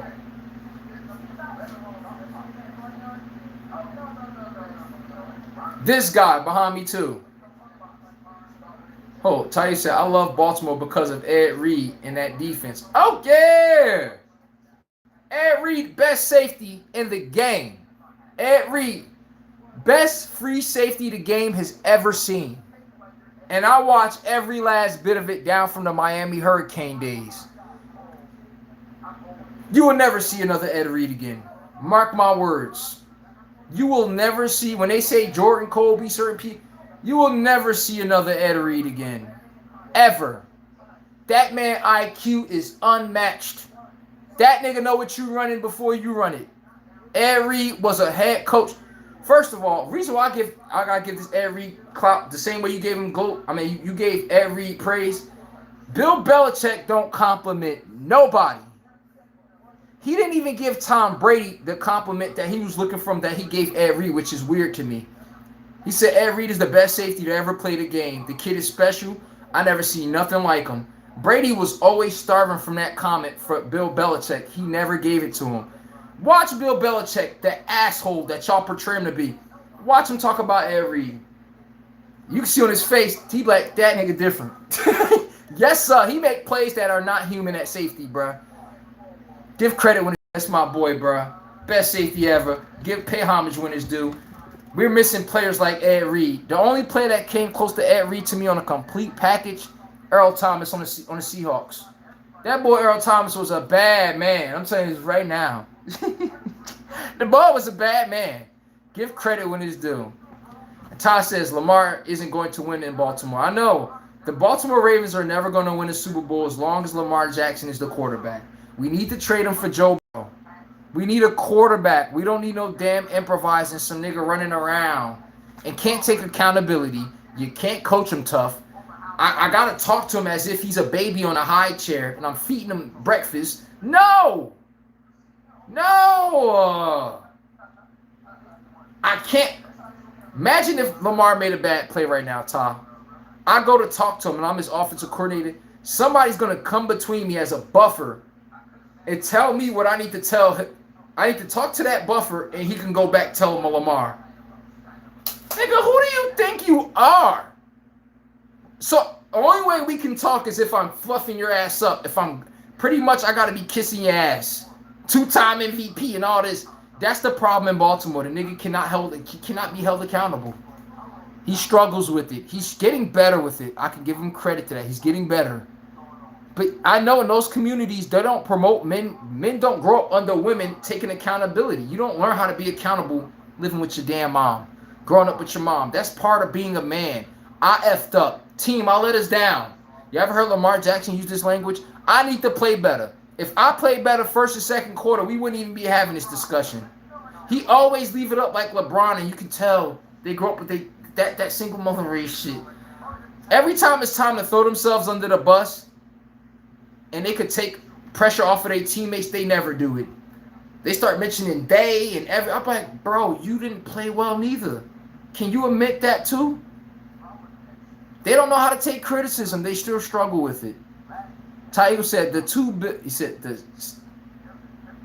Bills were best in the NFL. What you mean? The two Bills that were the best in the NFL, you asking? I'm going to easily say, Todd, come on, bro, I'm going to be 1,000. The two best Bills in the NFL. Thurman at running back. I forgot his damn first name. I don't know how the hell I forget his first name. Who the best two best two players for the Bills? Thurman. I forgot his name. I'm either going Andre Reed or Thurman. Let me go look him up. I don't want to disrespect somebody that damn tough saying his name incorrect. Joe Kelly, I mean, he got him to 4 Super Bowls, but he wasn't. I'm going to go with Andre Reed or Thurman at running back. They had a tough linebacker, too, by the way. I still don't know what the hell. I can't remember his name at the moment. I'm drawing a brain fart. And in chat, we're going on this for show going to wrap up soon because you already know donations received the $5 super chat today, but like button stopped going up per se. Views went down. You already know. We don't sit up here for free and just keep sitting up here forever now. See, you donate, hit the like button, add some. You can contribute to the show however you can, but the one thing we're not doing is that where we're about to just sit there and think time is free. Like, no. But I do damn sure appreciate the ish out of y'all showing love and respect today. Oh, man. My Yankees today, we got that belt put out on us. The Red Sox, listen here, the Red Sox got us, bro. My Yankees. What's going on, Yankees? That belt, the Redskins brought that belt out on us. Trust me. I said the Redskins, the Red Sox. They won the last 2 games. They won a series 2-1. Give the Red Sox credit, the Boston Red Sox credit. Yankees, we need to get some damn offense. Life without Aaron Judge, folks. Life without Aaron Judge. I'm looking at the Yankees. You take Paul Goldschmidt out. The man been balling. Not even going to lie. He done turned back the hands of the clock. Cody Bellinger. You take them 2 out, you be like, what is the offense doing, folks? It's like once you get to the bottom half of the lineup, what's going on? Yesterday, Toller, the Red Sox starting pitcher, he retired the first, I think, 16 to 24 batters of the game. That's called we don't have depth in our lineup. You go to the Dodgers, they got somebody hitting 270 at the 6th spot, 7th spot. Us, we can't even, niggas hitting 225, 212, 207. How are we supposed to win with that? It puts too much pressure on the top of our lineup to produce. And when they don't, you see low output scorer from us. It's that simple, man. Ty Eagle said Champ and Rivas was also really locked down corners. Hey, Ty, I don't care what no one say. I say it till this day. Champ Bailey is the best cornerback ever to lace him up. He had to be the best wide receivers in NFL history.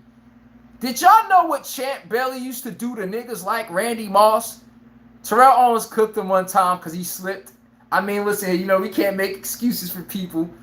Terrell Owens scored on Champ Bailey because he slipped. He boo-bopped him. Like, let's just say he put him on his pamper.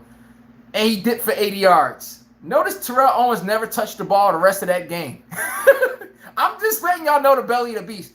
Champ Bailey went a whole season giving up 8 catches. Humans. Hey, chat. I got to take my shoes off, bro. There's 16 games in the season. The man gave up 8 catches all season, bro. Legendary. Champ Bailey, the reason why I put Rivas, he could be there too, and Nnamdi Asomugha when he was on the Raiders. They're the only corners I know. You can roll the whole coverage to the other side of the field. No safety help, nothing. I got him. End of discussion. He running the slot, I'm on his ass. Everywhere you go, I'm on your ass. Champ Bailey, Rivas is a close second, but I don't think I never seen nothing like Champ Bailey, bro. Champ Bailey, it's a difference. What was Rivas' weakness? He couldn't run. He was great at getting contact and hands on you, and he liked to use leverage against you. They all do the same thing well, to be honest with you. He didn't have that top-end speed to recover. Champ Bailey, that nigga ran track, buddy. Champ Bailey's speed in Matt used to be 99. Y'all know what he ran? I think what Champ Bailey ran in college was a sub 4.3 something. Imagine somebody that damn fast and they're a lockdown corner. Hey, Ty, remember Chris McAllister on the Ravens? That defense back in the day for the Ravens, Chris McAllister? Same thing. You like, how the hell this guy 6'2", 6'3", he could run like that, and he a lockdown corner. The NFL ain't seen no shit like that. Trust me. Champ Bailey, I'm going to give him the slight edge over Darrelle Revis. Champ Bailey's the best cornerback to ever play the game. I'm sorry, no disrespect to Deion Sanders. He did not have to. He's not responsible for the competition. Can we be fair to Deion? He didn't have to D the receivers Champ Bailey did, bruh. Marvin Harrison at his apex. Torrey Holt at his apex. Isaac Bruce at his apex. What? Damn, Sean Taylor, man. Come on, man. I always feel bad for him, for real, bro. Damn, bro. Yeah. I know, man. Had a Hall of Fame career staring him dead in the face. But to wrap that one up, the three best cornerbacks since 2000. The three best cornerbacks, undoubtedly. I'm going Champ, Revis, and Nnamdi Asomugha. Those are the three shutdown corners in the 2000s that I saw with my own eyes, bro. I ain't never seen nobody lock up people like that, bro. Oh, yeah. Ty Law, if I'm saying top five, you know Ty Law in there for the Patriots. But you know, I'm talking about lockdown. I don't want to see him touch the ball all day today. You understand me? There's few cornerbacks that can make that happen. And I named three of them. I'm talking about you ain't about to stay over there. Listen, he running his route for him, bro. You understand me? Don't throw the ball over there. Three cornerbacks right there. And Champ Bailey's the only cornerback that actually got the takeaways. He can tackle. He gets you 80, 90 tackles a season. He getting you 8 picks, 6 picks. He getting you sacks. He getting you tackle for losses. He's what Charles Woodson is, the last thing Charles Woodson been missing. Charles Woodson is not labeled one of the greatest corners ever because that's the only thing missing with Charles Woodson. He's a playmaker, not a shutdown corner. If Charles Woodson had the Champ Bailey resume to go on top of his stats, shitting me, that's the only thing stopping Charles Woodson from being, if not one of the greatest corners ever at the top Mount Rushmore. Champ Bailey got all three of that on his resume. Sacks, tackles. He wants smoke behind the line of scrimmage. He ain't one of those pretty corners that sit in coverage. Oh, no. He coming down, laying the bone, bro. And also, he ain't playing around with his food. He's being your number one, and you're going to have to do something about it. He had to stop Reggie Wayne, Marvin Harrison, Eric Mold, Andre Johnson at his damn apex. Yes, sir. Do y'all want me to keep going?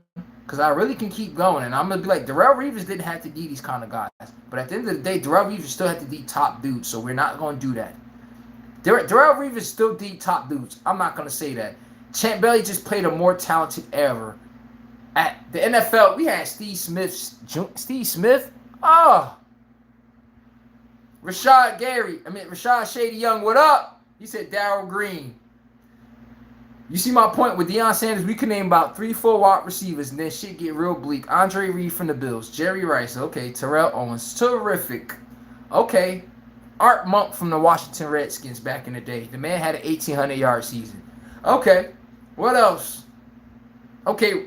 But Rod Smith didn't start coming to his own until probably when Deion wasn't even Deion. So I'm going to at least say Champ Bailey. I'm going to say Champ Bailey. I'm going to go Champ Bailey, Darrelle Revis, and Deion Sanders, and Nnamdi Asomugha. And Ty Law at number 5. Since the 1990s, those are your top 5 cornerbacks, shutdown cornerbacks. Now, it depends on what we're talking about. The only 2 cornerbacks that actually completed, Michael Irvin. Okay, but he played with Michael Irvin. That's why I didn't want to mention him, you know. I know he's Michael Irvin and shit, but like, he played with him and stuff. So, but you get the point. He was on the Falcons. You're right. He played on different teams, so we give credit when it's due.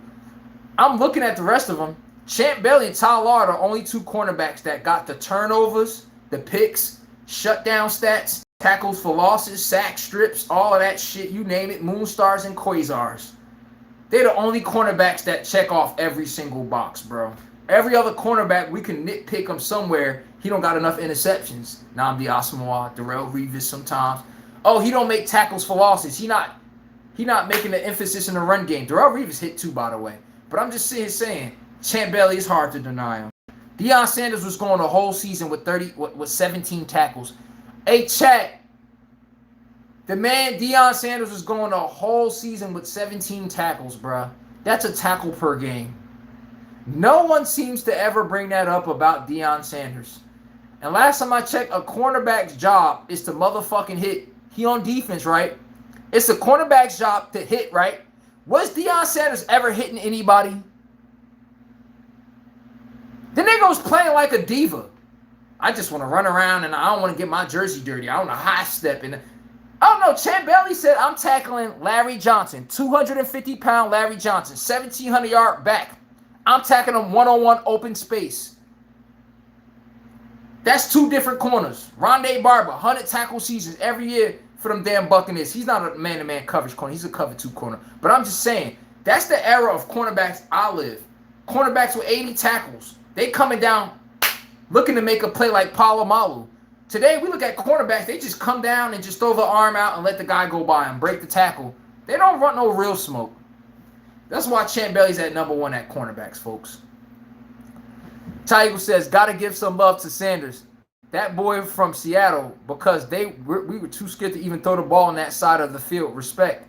Mike Showman. Irvin was a beast. Come on. I'm talking about as good as Deion Sanders was, who did he face that was as good as him? Hey, chat, by the way, y'all do know I went through every season of Deion Sanders' career before this conversation's ever happened. I did this probably 10 years ago. I looked at the receivers he was facing per season, and trust me, I'll take it that far. Per season, I'm looking at half of these wide receivers like,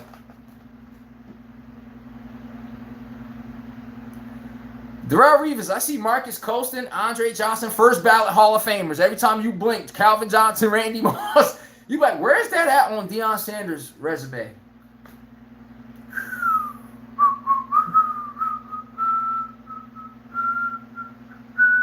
Ty Eagles, I'm not trying to have every cornerback play the game differently. That nigga's on that field. Your ass supposed to tackle. You're not tackling.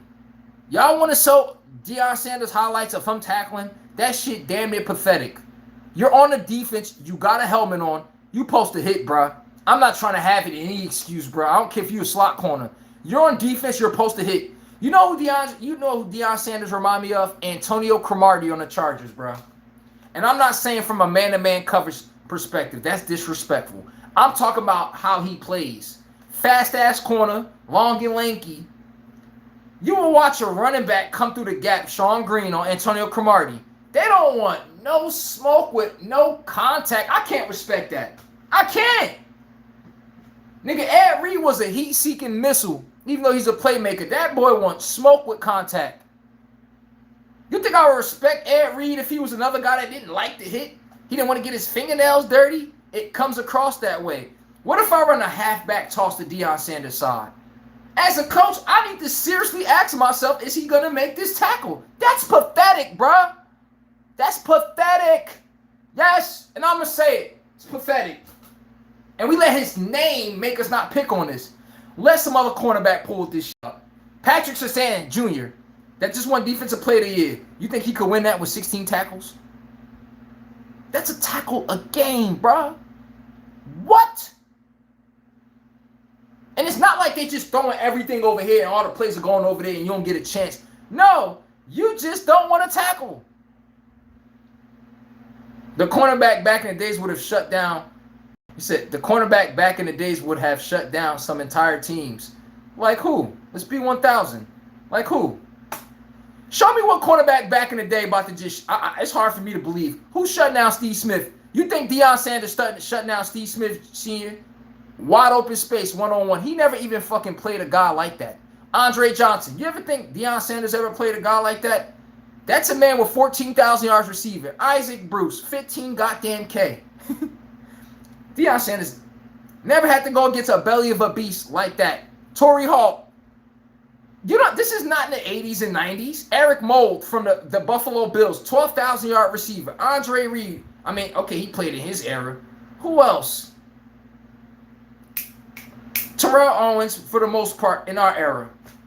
Who else? Reggie Ray and Marvin Harrison, I said that. Chad Johnson, TJ Houshmandzadeh, Plaxico Burress. I can keep naming receivers forever in these eras. The 2000s has the greatest wide receivers ever. They do. You know who in prime time? Tim Brown, 15K wide receiver. Jerry Rice. People be like, Deion Sanders had to beat Jerry Rice. Did Deion Sanders ever stop Jerry Rice ever? Jerry Rice had 100 yards every game they played against Deion Sanders' teams, except one game. And he had a touchdown in each fucking game. They played Deion Sanders beat Jerry Rice. Did he stop him?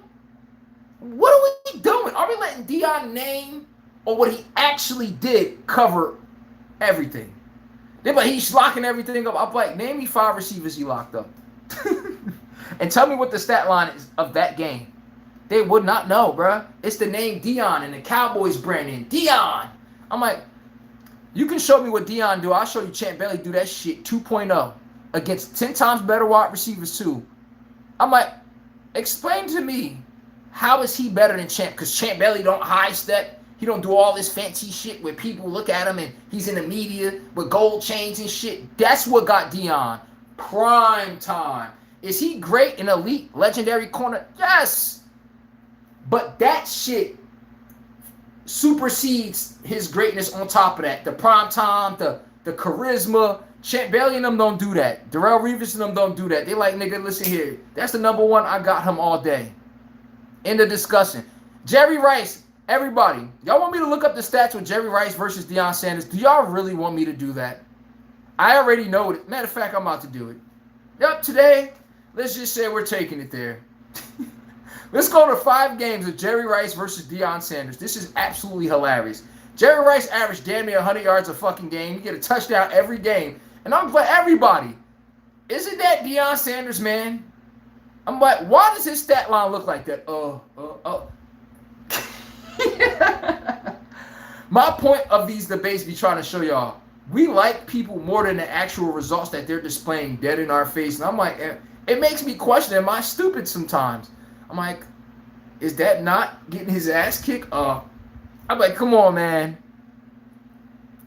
Ray Shady said Anima. He said Anima, William, Arizona Cardinals. You talking about Arenas Williams? That's what you meant, Arenas Williams? He played for the Cardinals and the Rams, if I'm not mistaken. He ended his career on the Rams. Oh, yeah, Arenas Williams, another one of them ones. Safety, yes. One of them ones, bro. Big dog. You know, Gen Z and them don't know about these type of players and stuff, but yeah, I know all these damn players. Arenas Williams was that guy, bro. Multiple-time Pro Bowler. He could hit, cover. He wasn't just one-dimensional where, I just get picks. No. He in that box making tackles. That nigga, what you need me to play today? You want me to be the box safety? Coverage safety? Heat seeker missile? What? Oh, you want me to get the guys in order? Which one? Arenas Williams. True general. 2-time Super Bowl champ with the Los Angeles Rams. That's their names today. Okay. Said Jerry Rice. Tayo says Pat Fisher and D. Fisher. Where were Pat Fisher and Pat Fisher and Darryl Green? Everybody. Darryl Green was tough and all, right? Did Deion Sanders stop Art Monk? Y'all know who Art Monk is? That's the Washington Redskins wide receiver. That nigga had 1,800 yards that season. Was Deion Sanders? I'm going to choose all the best receivers in his time to help y'all out. Y'all know Tim Brown has 15,000 yards wide receiver. He used to play for the Raiders. College he went to. Notre Dame Fighting Irish. That nigga has 15,000 yards. He played in Deion's whole damn era. Where's the film of Deion shutting down Tim Brown? I'll wait. Yet to see it. Art Monk, 1,800-yard wide receiver. One of the fewest. He had the most wide receiving yards in the season until they started breaking it recently. In the coming years. Cooper Kupp and people like that. Art Monk, where the hell was Deion Sanders at, folks? I don't know. See, it's funny how I mentioned these big dogs, bro. And I'm like, where is Deion in the footage of him knocking these people down? Andre Reed. Y'all talk about the Bills, right? It's kind of hard to talk about the Bills in the 90s, and you don't mention Andre Reed. That's their number one. That nigga got about like 14,000 of them damn things. Jeez. A lot of these conferences, Deion and them, they're in the same conference. I'm like, where is Deion shutting these type of receivers down? Show me the footage. We go look at Champ Bailey. We can find every damn footage. We can find everything to Tyler. We can find everything to Nnamdi Asomugha. We can find everything to Revis. I'm like, where's Deion shutting down all these legendary receivers I just named? Trust me, I did my homework. There's no fucking footage. I'm like, where is it? If Tim Brown pulling down them type of numbers, Isaac, Bruce, and these type of people, right? Deion played in that. He played in the AFC and NFC. I'm like, well, where is he stopping these guys? And can we go show the stat line of that game? Trust me, I know the stat line of the game already, and I know we just lying. I'm like, where did this happen at? We're talking about Champ Bailey stopping in the apex of the best wide receivers in the game today. We talk about Revis in the game today of their current era. Nnamdi Asomugha, we can see the apex. Yo, everybody. Herman Moore, that's another one. Good one for the Detroit Lions. Herman Moore, folks, was one of them ones. But this is my point. Where was he shutting down Herman Moore at? Where it's somehow Deion go beat. They stopped a lot of these other receivers. Amani Toomer. Names of these sorts and shit. Deion shutting everybody down. Where is he shutting down Herman Moore at? Eric Mold. It's funny how I could name all these 10K wide receivers in Deion time. We don't have no footage of Deion shutting none of these guys down. And then I could pull up 10K receivers in our era. I can pull up nonstop footage of it happening. I'm like, everybody, where's Deion's at? Or is it just him catching a pick on a sorry-ass receiver or mediocre receiver and he making plays? I'm not knocking the playmaking at all. The man is one of them ones, bro. He never stopped Carter himself. That's my point. We're mentioning. Oh, you're probably mentioning receivers of that era. So let me stop there. Okay, Chris Carter. Where's the footage of him shutting Chris Carter down? Stopping Randy Moss. I'll wait. Then I could pull up Darrelle Revis stopping Randy Moss.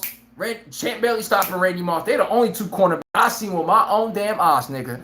You would dare play Randy Moss one-on-one. I'm talking about no safety help, bro. You wouldn't dare try that shit.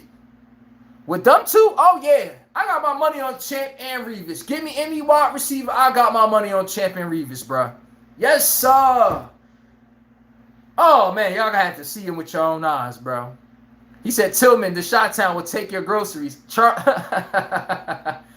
Charles Peanut Tillman, a.k.a. where did the NFL get the fist from? Hey, Ty Eagles, you're on to something. Where did the NFL get the fist from? Mr. Charles Peanut Tillman. Yes, sir. He coming in with that fist.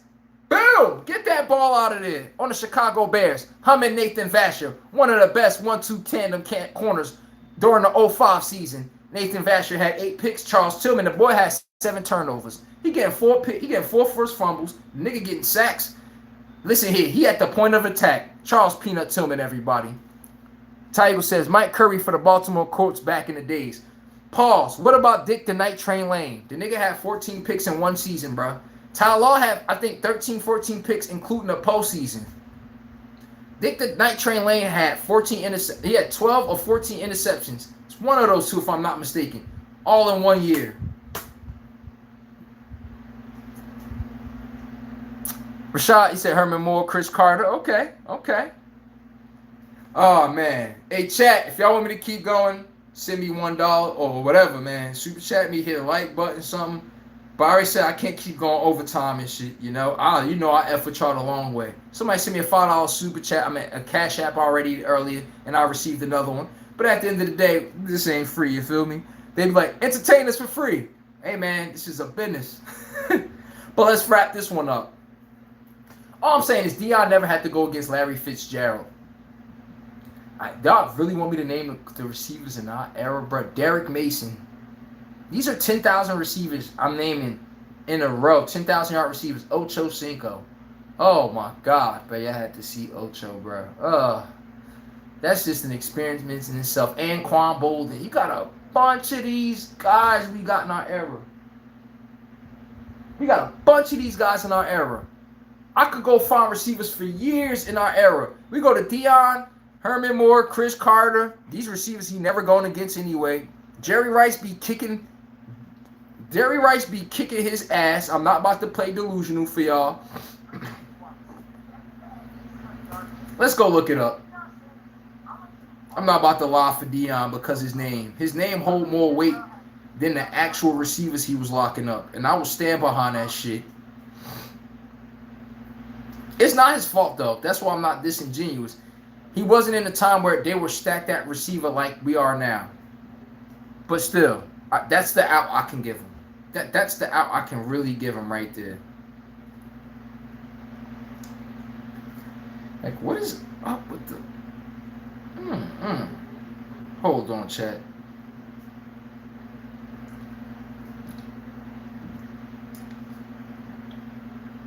Hold on. But I don't want to hear about that one ever again.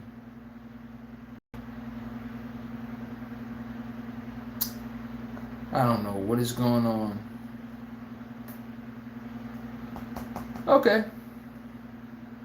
Which defense was the best? 1985 Bears or Ray Lewis? Ray Lewis. Come on, my Baltimore Ravens have the best defense in the history of the game. Y'all look at how much points they gave up per game. That is absolutely criminal how you do that to people. Ravens almost was the first team. Y'all know during the whole playoff run, I'm not even going to get into how special that defense was. Nigga, to get a first down, you were happy. Chris McAllister, Ray Lewis. This is without Ed Reed and Terrell Suggs, folks. And the Holy Nada. That defense was that great. Oh, I got to go. The Bears played a 46. They played a 4-6 defense. Man-to-man coverage, arrogant.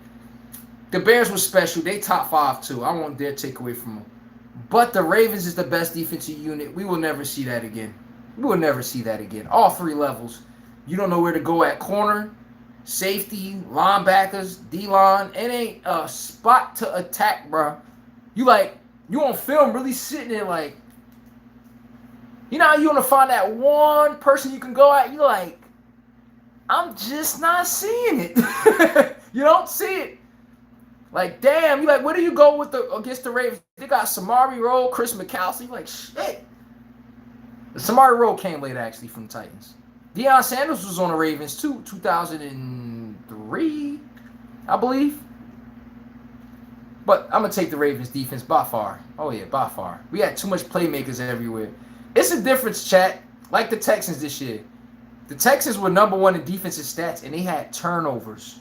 If your defensive stats is so high and we number 1 in yardage, are you getting takeaways? If you're not getting takeaways, it doesn't make it that special. It doesn't.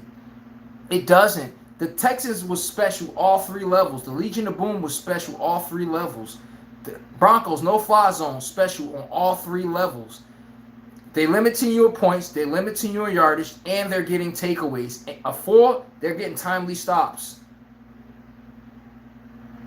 Most teams only fit points per game, or either they one-dimensional points per game because they hold the ball a lot on offense, ball control. So it makes your defense look better than what it is. I'm not a dummy. Come on now. Ball control, low defensive yards numbers because of ball control. The other team barely has the ball. Is your defense really that good, or do you just hold the ball longer? Come on, and we conflate that with a good defense. Or they have a lot of takeaways. The Chicago Bears. Chicago Bears, number 1 in takeaways this year, right? What was their defensive ranking? 28th in pass, can't stop shit. Run defense, garbage. But they were number 1 in takeaways. Hey, everybody, that's really the trade-off if your defense is bad. You can get me takeaways and timely takeaways like the Bears. The Bears was ranked damn near last in defense, but they were number 1 in takeaways. That could offset your defensive numbers being trash. Now, what happens when we ain't get no takeaways and your defensive numbers trash? We all know it now. We all know what happens. Everybody, we all know what happens. It's something called this damn belt. That belt shows up and they don't skip nobody. But the Ravens were great on every single level to a point, man. I don't think we never seen that again. For sure. Tiger says, does anyone in the house remember the Orange Crush? Orange Crush? Come on, Ty. Come on. You talk about them. Okay, all right. You kid, bro. Come on. Ray Shady Young says, in the 90s, they ran the football more. Correct. Here's the best part, though. I can catch you this one down, Ray Shady Young. Ray Shady Young, I'm not disingenuous at all. Most people are. Is Ray Shady Young correct? Yes, he is. Here's where this hurt his point at, though.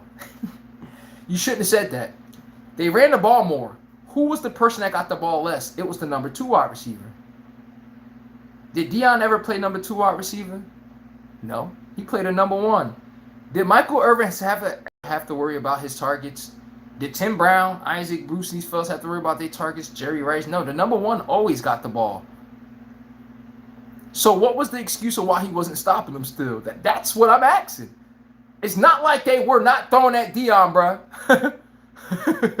I get what you mean, though. That's why I didn't want to be a little disingenuous. That is correct. Tayo says, like and subscribe for my bro. Show some support later for my guy. Appreciate that, man. Tayo's already know he gave me the skin off his back. Even that's all he got to give, man. You know, he always brings damn effort. You know, I rock with you the long way. Luke 4N says, I just got kicked out my hockey game. The hell? Luke 4N, man, you done came here fresh out of Denver, Colorado with that BS. But we ain't gonna want to shit on prime time. But Deion, that's my guy. Don't ever think I'm trying to shit on Deion. Everybody. Unfortunately, if you're a millennial, we live in the best time ever. We have never witnessed a time of talent unlike our time. You don't want to go to running back. You don't want to go to wide receiver. You don't want to go to... Our time is the best at every single position, damn near. Who's the best quarterbacks? The 2000s. Come on, man. Running back, back in the day, they got Jim Brown, they got Emmitt Smith, they got John Riggins, the Fridge, they got Thurman off, I can't remember his name off the Bills. I don't know how the hell I can remember. Barry Sanders. They got legends. Yo, the 2000s got depth, bro.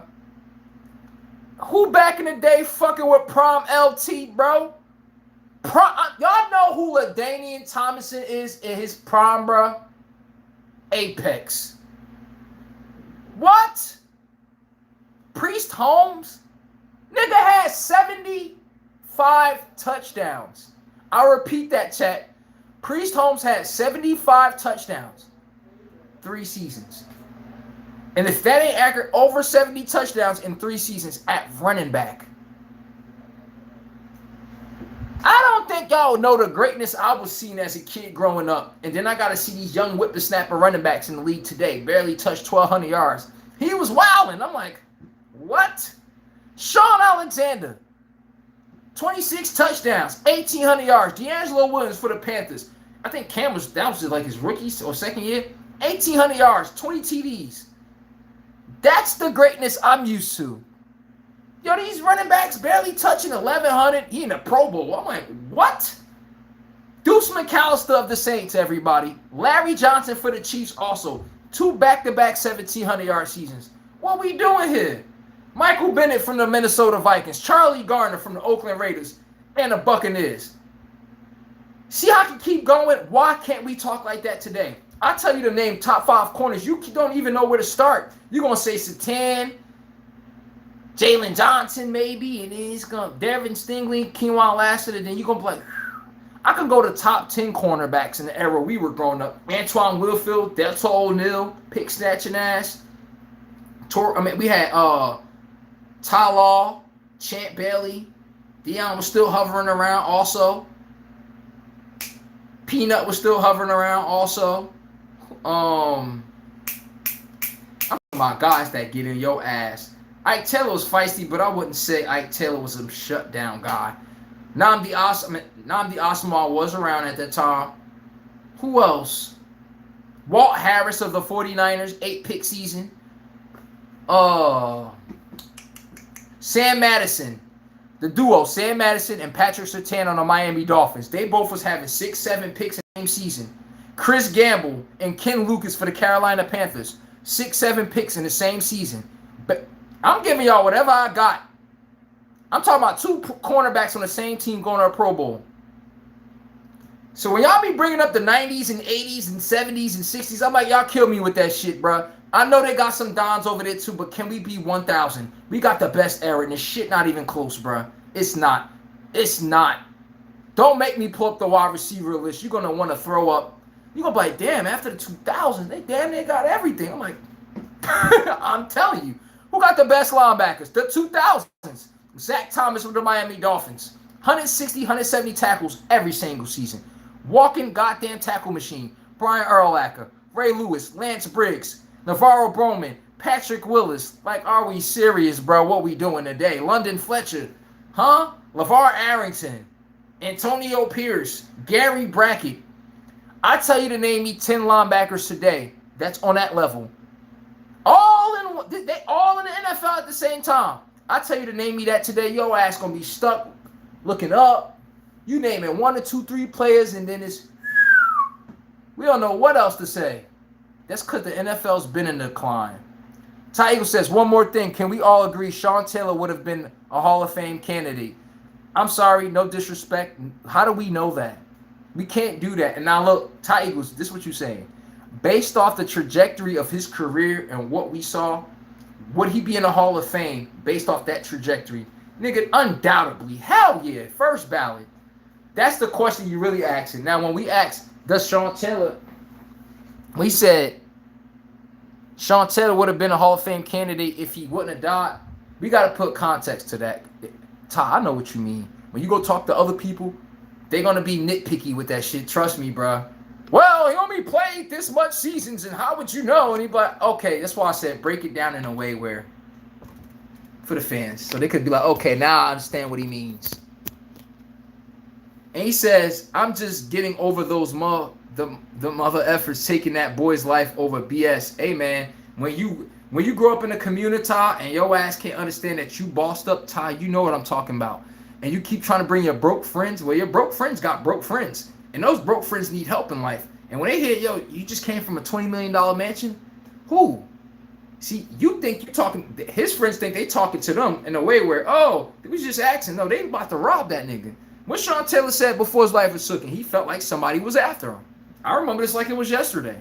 He said, visibly, I feel like somebody's after me. And he went to sleep with a knife near his bed every single night. A long-ass, damn near blade. I said this when I was a kid. Why you just didn't leave your house? Like, I don't get it. You know they after you. Why you just didn't leave? It's that I told you guys. You see Mumbatarian Arnold of the Lions. I need to feel that I got to get my leg back. I got to go. Nah, I got to feel like I'm tough. I don't want nobody to feel like they punking me off my spot. You feel me? That's what cost his life, bro. There's no way in hell I can know someone's after me. I feel like they're around my property. I called the cops before, and I'm still living in that house. What? But, hey, man, each his own. Everyone's different. They deal with situations different. Can't. He said, will there ever be another season that we will see a team win every game?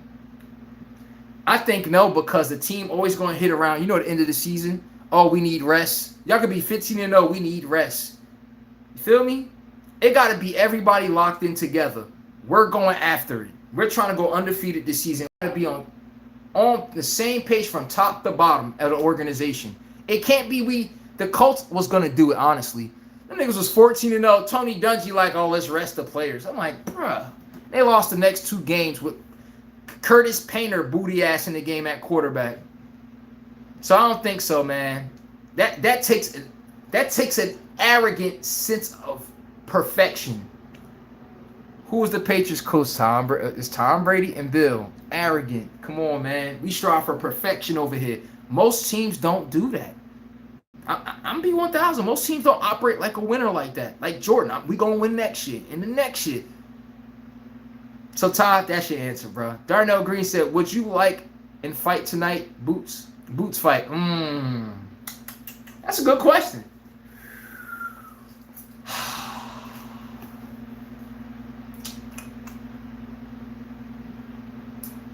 I'm gonna have to go with Boots in that one. What you got, Darnell Green? I'm going Boots on that one.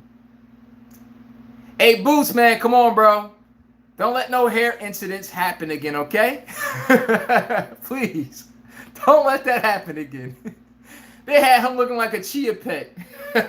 Chia. Oh, shit, yo. You ever saw turf grass? You ever saw turf grass roll up off the floor? That's how he looked, bro. Oh, shit, man. Oh, chat. Young Buck, he fighting not bad. I know. But at the end of the day, this is the what's one of those they used to call for boxing? This is one of those, you know, when the Cleveland Brown come around town, you know what I'm saying? You know, when the Jets come around, you know how when you're on a 6-game winning streak, you see the Jets on your schedule, you know, you work on some things, you know, you clean up some kinks in your game. That's the team that we work on things on, you know, you catch my drift? I'm not trying to diss him that hard, but you know, you're like, oh, that's who's on the schedule next week. Let's work on some things. Pay-per-view. Oh yeah, I'm watching this fight. I'm streaming it. Trust me. Y'all want to stream the fight, folks? That's gonna cost y'all some money because I'm gonna have to give y'all some information that I'm not supposed to be giving out. And YouTube watch me like a hawk, bro. Yes, they watch anyone who speak this kind of language. Like, what? You point them to another site? If you really want to watch these things for free, bro, I really could point you somewhere that all of this is free. I'm gonna be 1,000 with you. That's why I told Ty Eagles or anybody. I'm like, yo, hit my email. I'm not about yo. Somebody in the chat one time, right? They're like, yo, bro, can you show us where to watch the game? I'm like, I'm looking like, bro, do you want me to walk up to the buildings where the feds is at and I got that brick of white on me and just walk up to the feds building and then wonder why I got caught? Like, come on, bro. I'm like, what are we doing? Darnell Green said, I got stick my shit free. Let's go. Tiger said, thanks. Now, that's for everybody else that come in here, man. Sometimes people just want you to self-incriminate yourself for some strange reason. I do not know. Yeah, I did know. It happened. I was there. Like, no. What site you talking about? I don't know. What, huh? But everybody, this concludes today's episode of the One-on-One Sports Take Show, everybody. No more likes and donations are coming in, and the views just went down. But everybody, you know damn well I appreciate y'all. Y'all bring y'all energy here. Darnell Green. Y'all already know, you donate $1, $2, I don't give a damn. You bring your energy here, like, subscribe, put the bell notification on so when we go live, you don't skip a beat. Too much people, what you say in the beginning of the episode? Yo, did you talk about, I talked about Joe Burrow for like an hour. Where were you at? Now, just watch the playback. Like I said, this is the One-on-One Take Show. Facts over fans. I'm your host, Chase. I come down that chimney, not effing around. I'm the sports mediator. I say what's on people's mind. You don't gotta like it, but you're gonna learn to love it. That's my show. We're not looking for anybody to pander whatsoever. He said coming back after the fight, bro. You know what time that's gonna be? Well, you on the West Coast? Shit, on the East Coast, it's gonna be about what? I mean, fights don't take long. I'm gonna say about what, 12, 1 o'clock? It's not enough viewers, and if I'm gonna be up that late, people need to be super chatting. They need to be hitting the damn like button. That's the one. He said, nah, Philly, hell no, bro. It's going to be like 1 o'clock at night, bro. Tomorrow, tune in tomorrow. Tomorrow, I'm going to do a live stream. I'm going to do a live stream around 10 a.m. Usually, people try to get an extra hour of sleep, so I'm going to say 10 a.m., 11 a.m.-ish, 10:30-ish. I try to do it right around this, so when people get up, you know, Saturday be their chill day. We're going to talk about the game. We're going to talk about this fight. Tonight, we're going to talk about the recap tomorrow. So tune in tomorrow around 10 a.m. And tomorrow I might go live twice. Depends. But tune in tomorrow, though. Like I said, we come down the chimney looking for the smoke. We don't give a damn who your favorite team is, who your favorite player, your favorite coach. All hearts and egos is left at the damn door. Guess what? Chat. After you leave my show, you go pick your heart up and put it back in. But when you come in here, we as dead as this guy on my shirt. Do you see a heart in there? Do you see a heart anyone in there? All that favoritism-ish left at the door. We address everything bluntly for what it is. Not what it can be, shoulda, woulda, coulda, but it didn't. Accept it for what it is. We address everything bluntly for what it is. Like I said, appreciate the love today. Everybody enjoy the rest of your weekends, your Saturday night. This show wouldn't be what it needs to be without you guys' support, for real. I really appreciate the support, the Cash App also. For my boy Aaron earlier, appreciate the Cash Apps. Everybody, man. Like I said, without y'all make this show what it is. Y'all really do. On that note, we got a fight tonight. Boots, I got him as the winner. Tomorrow we're gonna be discussing Boots, the recap of the fight. They gave him a little, what's the word? A tune-up fight. This is what it is for Boots. I ain't worried for him, but we're gonna discuss the ass whooping he put down tomorrow morning. Everybody tune into the live stream 11 a.m. tomorrow morning. 8 Eastern time. Western time, 8 a.m. And Darnell Green, what's up with you and Ty Eagles, bruh? Before I get out of here. You Philadelphians. Both of y'all asses. Shout out to y'all, man. Appreciate y'all for real. Enjoy the rest of y'all night. My moderator, Ty Eagles, you already know, brother from another damn mother. Darnell Green, what up, man? Appreciate you too, bro. Sticking through here. Oh, Luke Foreign, Ray Shady Young, everybody, man. I could really scroll up forever and give y'all homage. I appreciate everybody coming into my stream. Enjoy the rest of y'all night and y'all weekends, everybody. Deuces.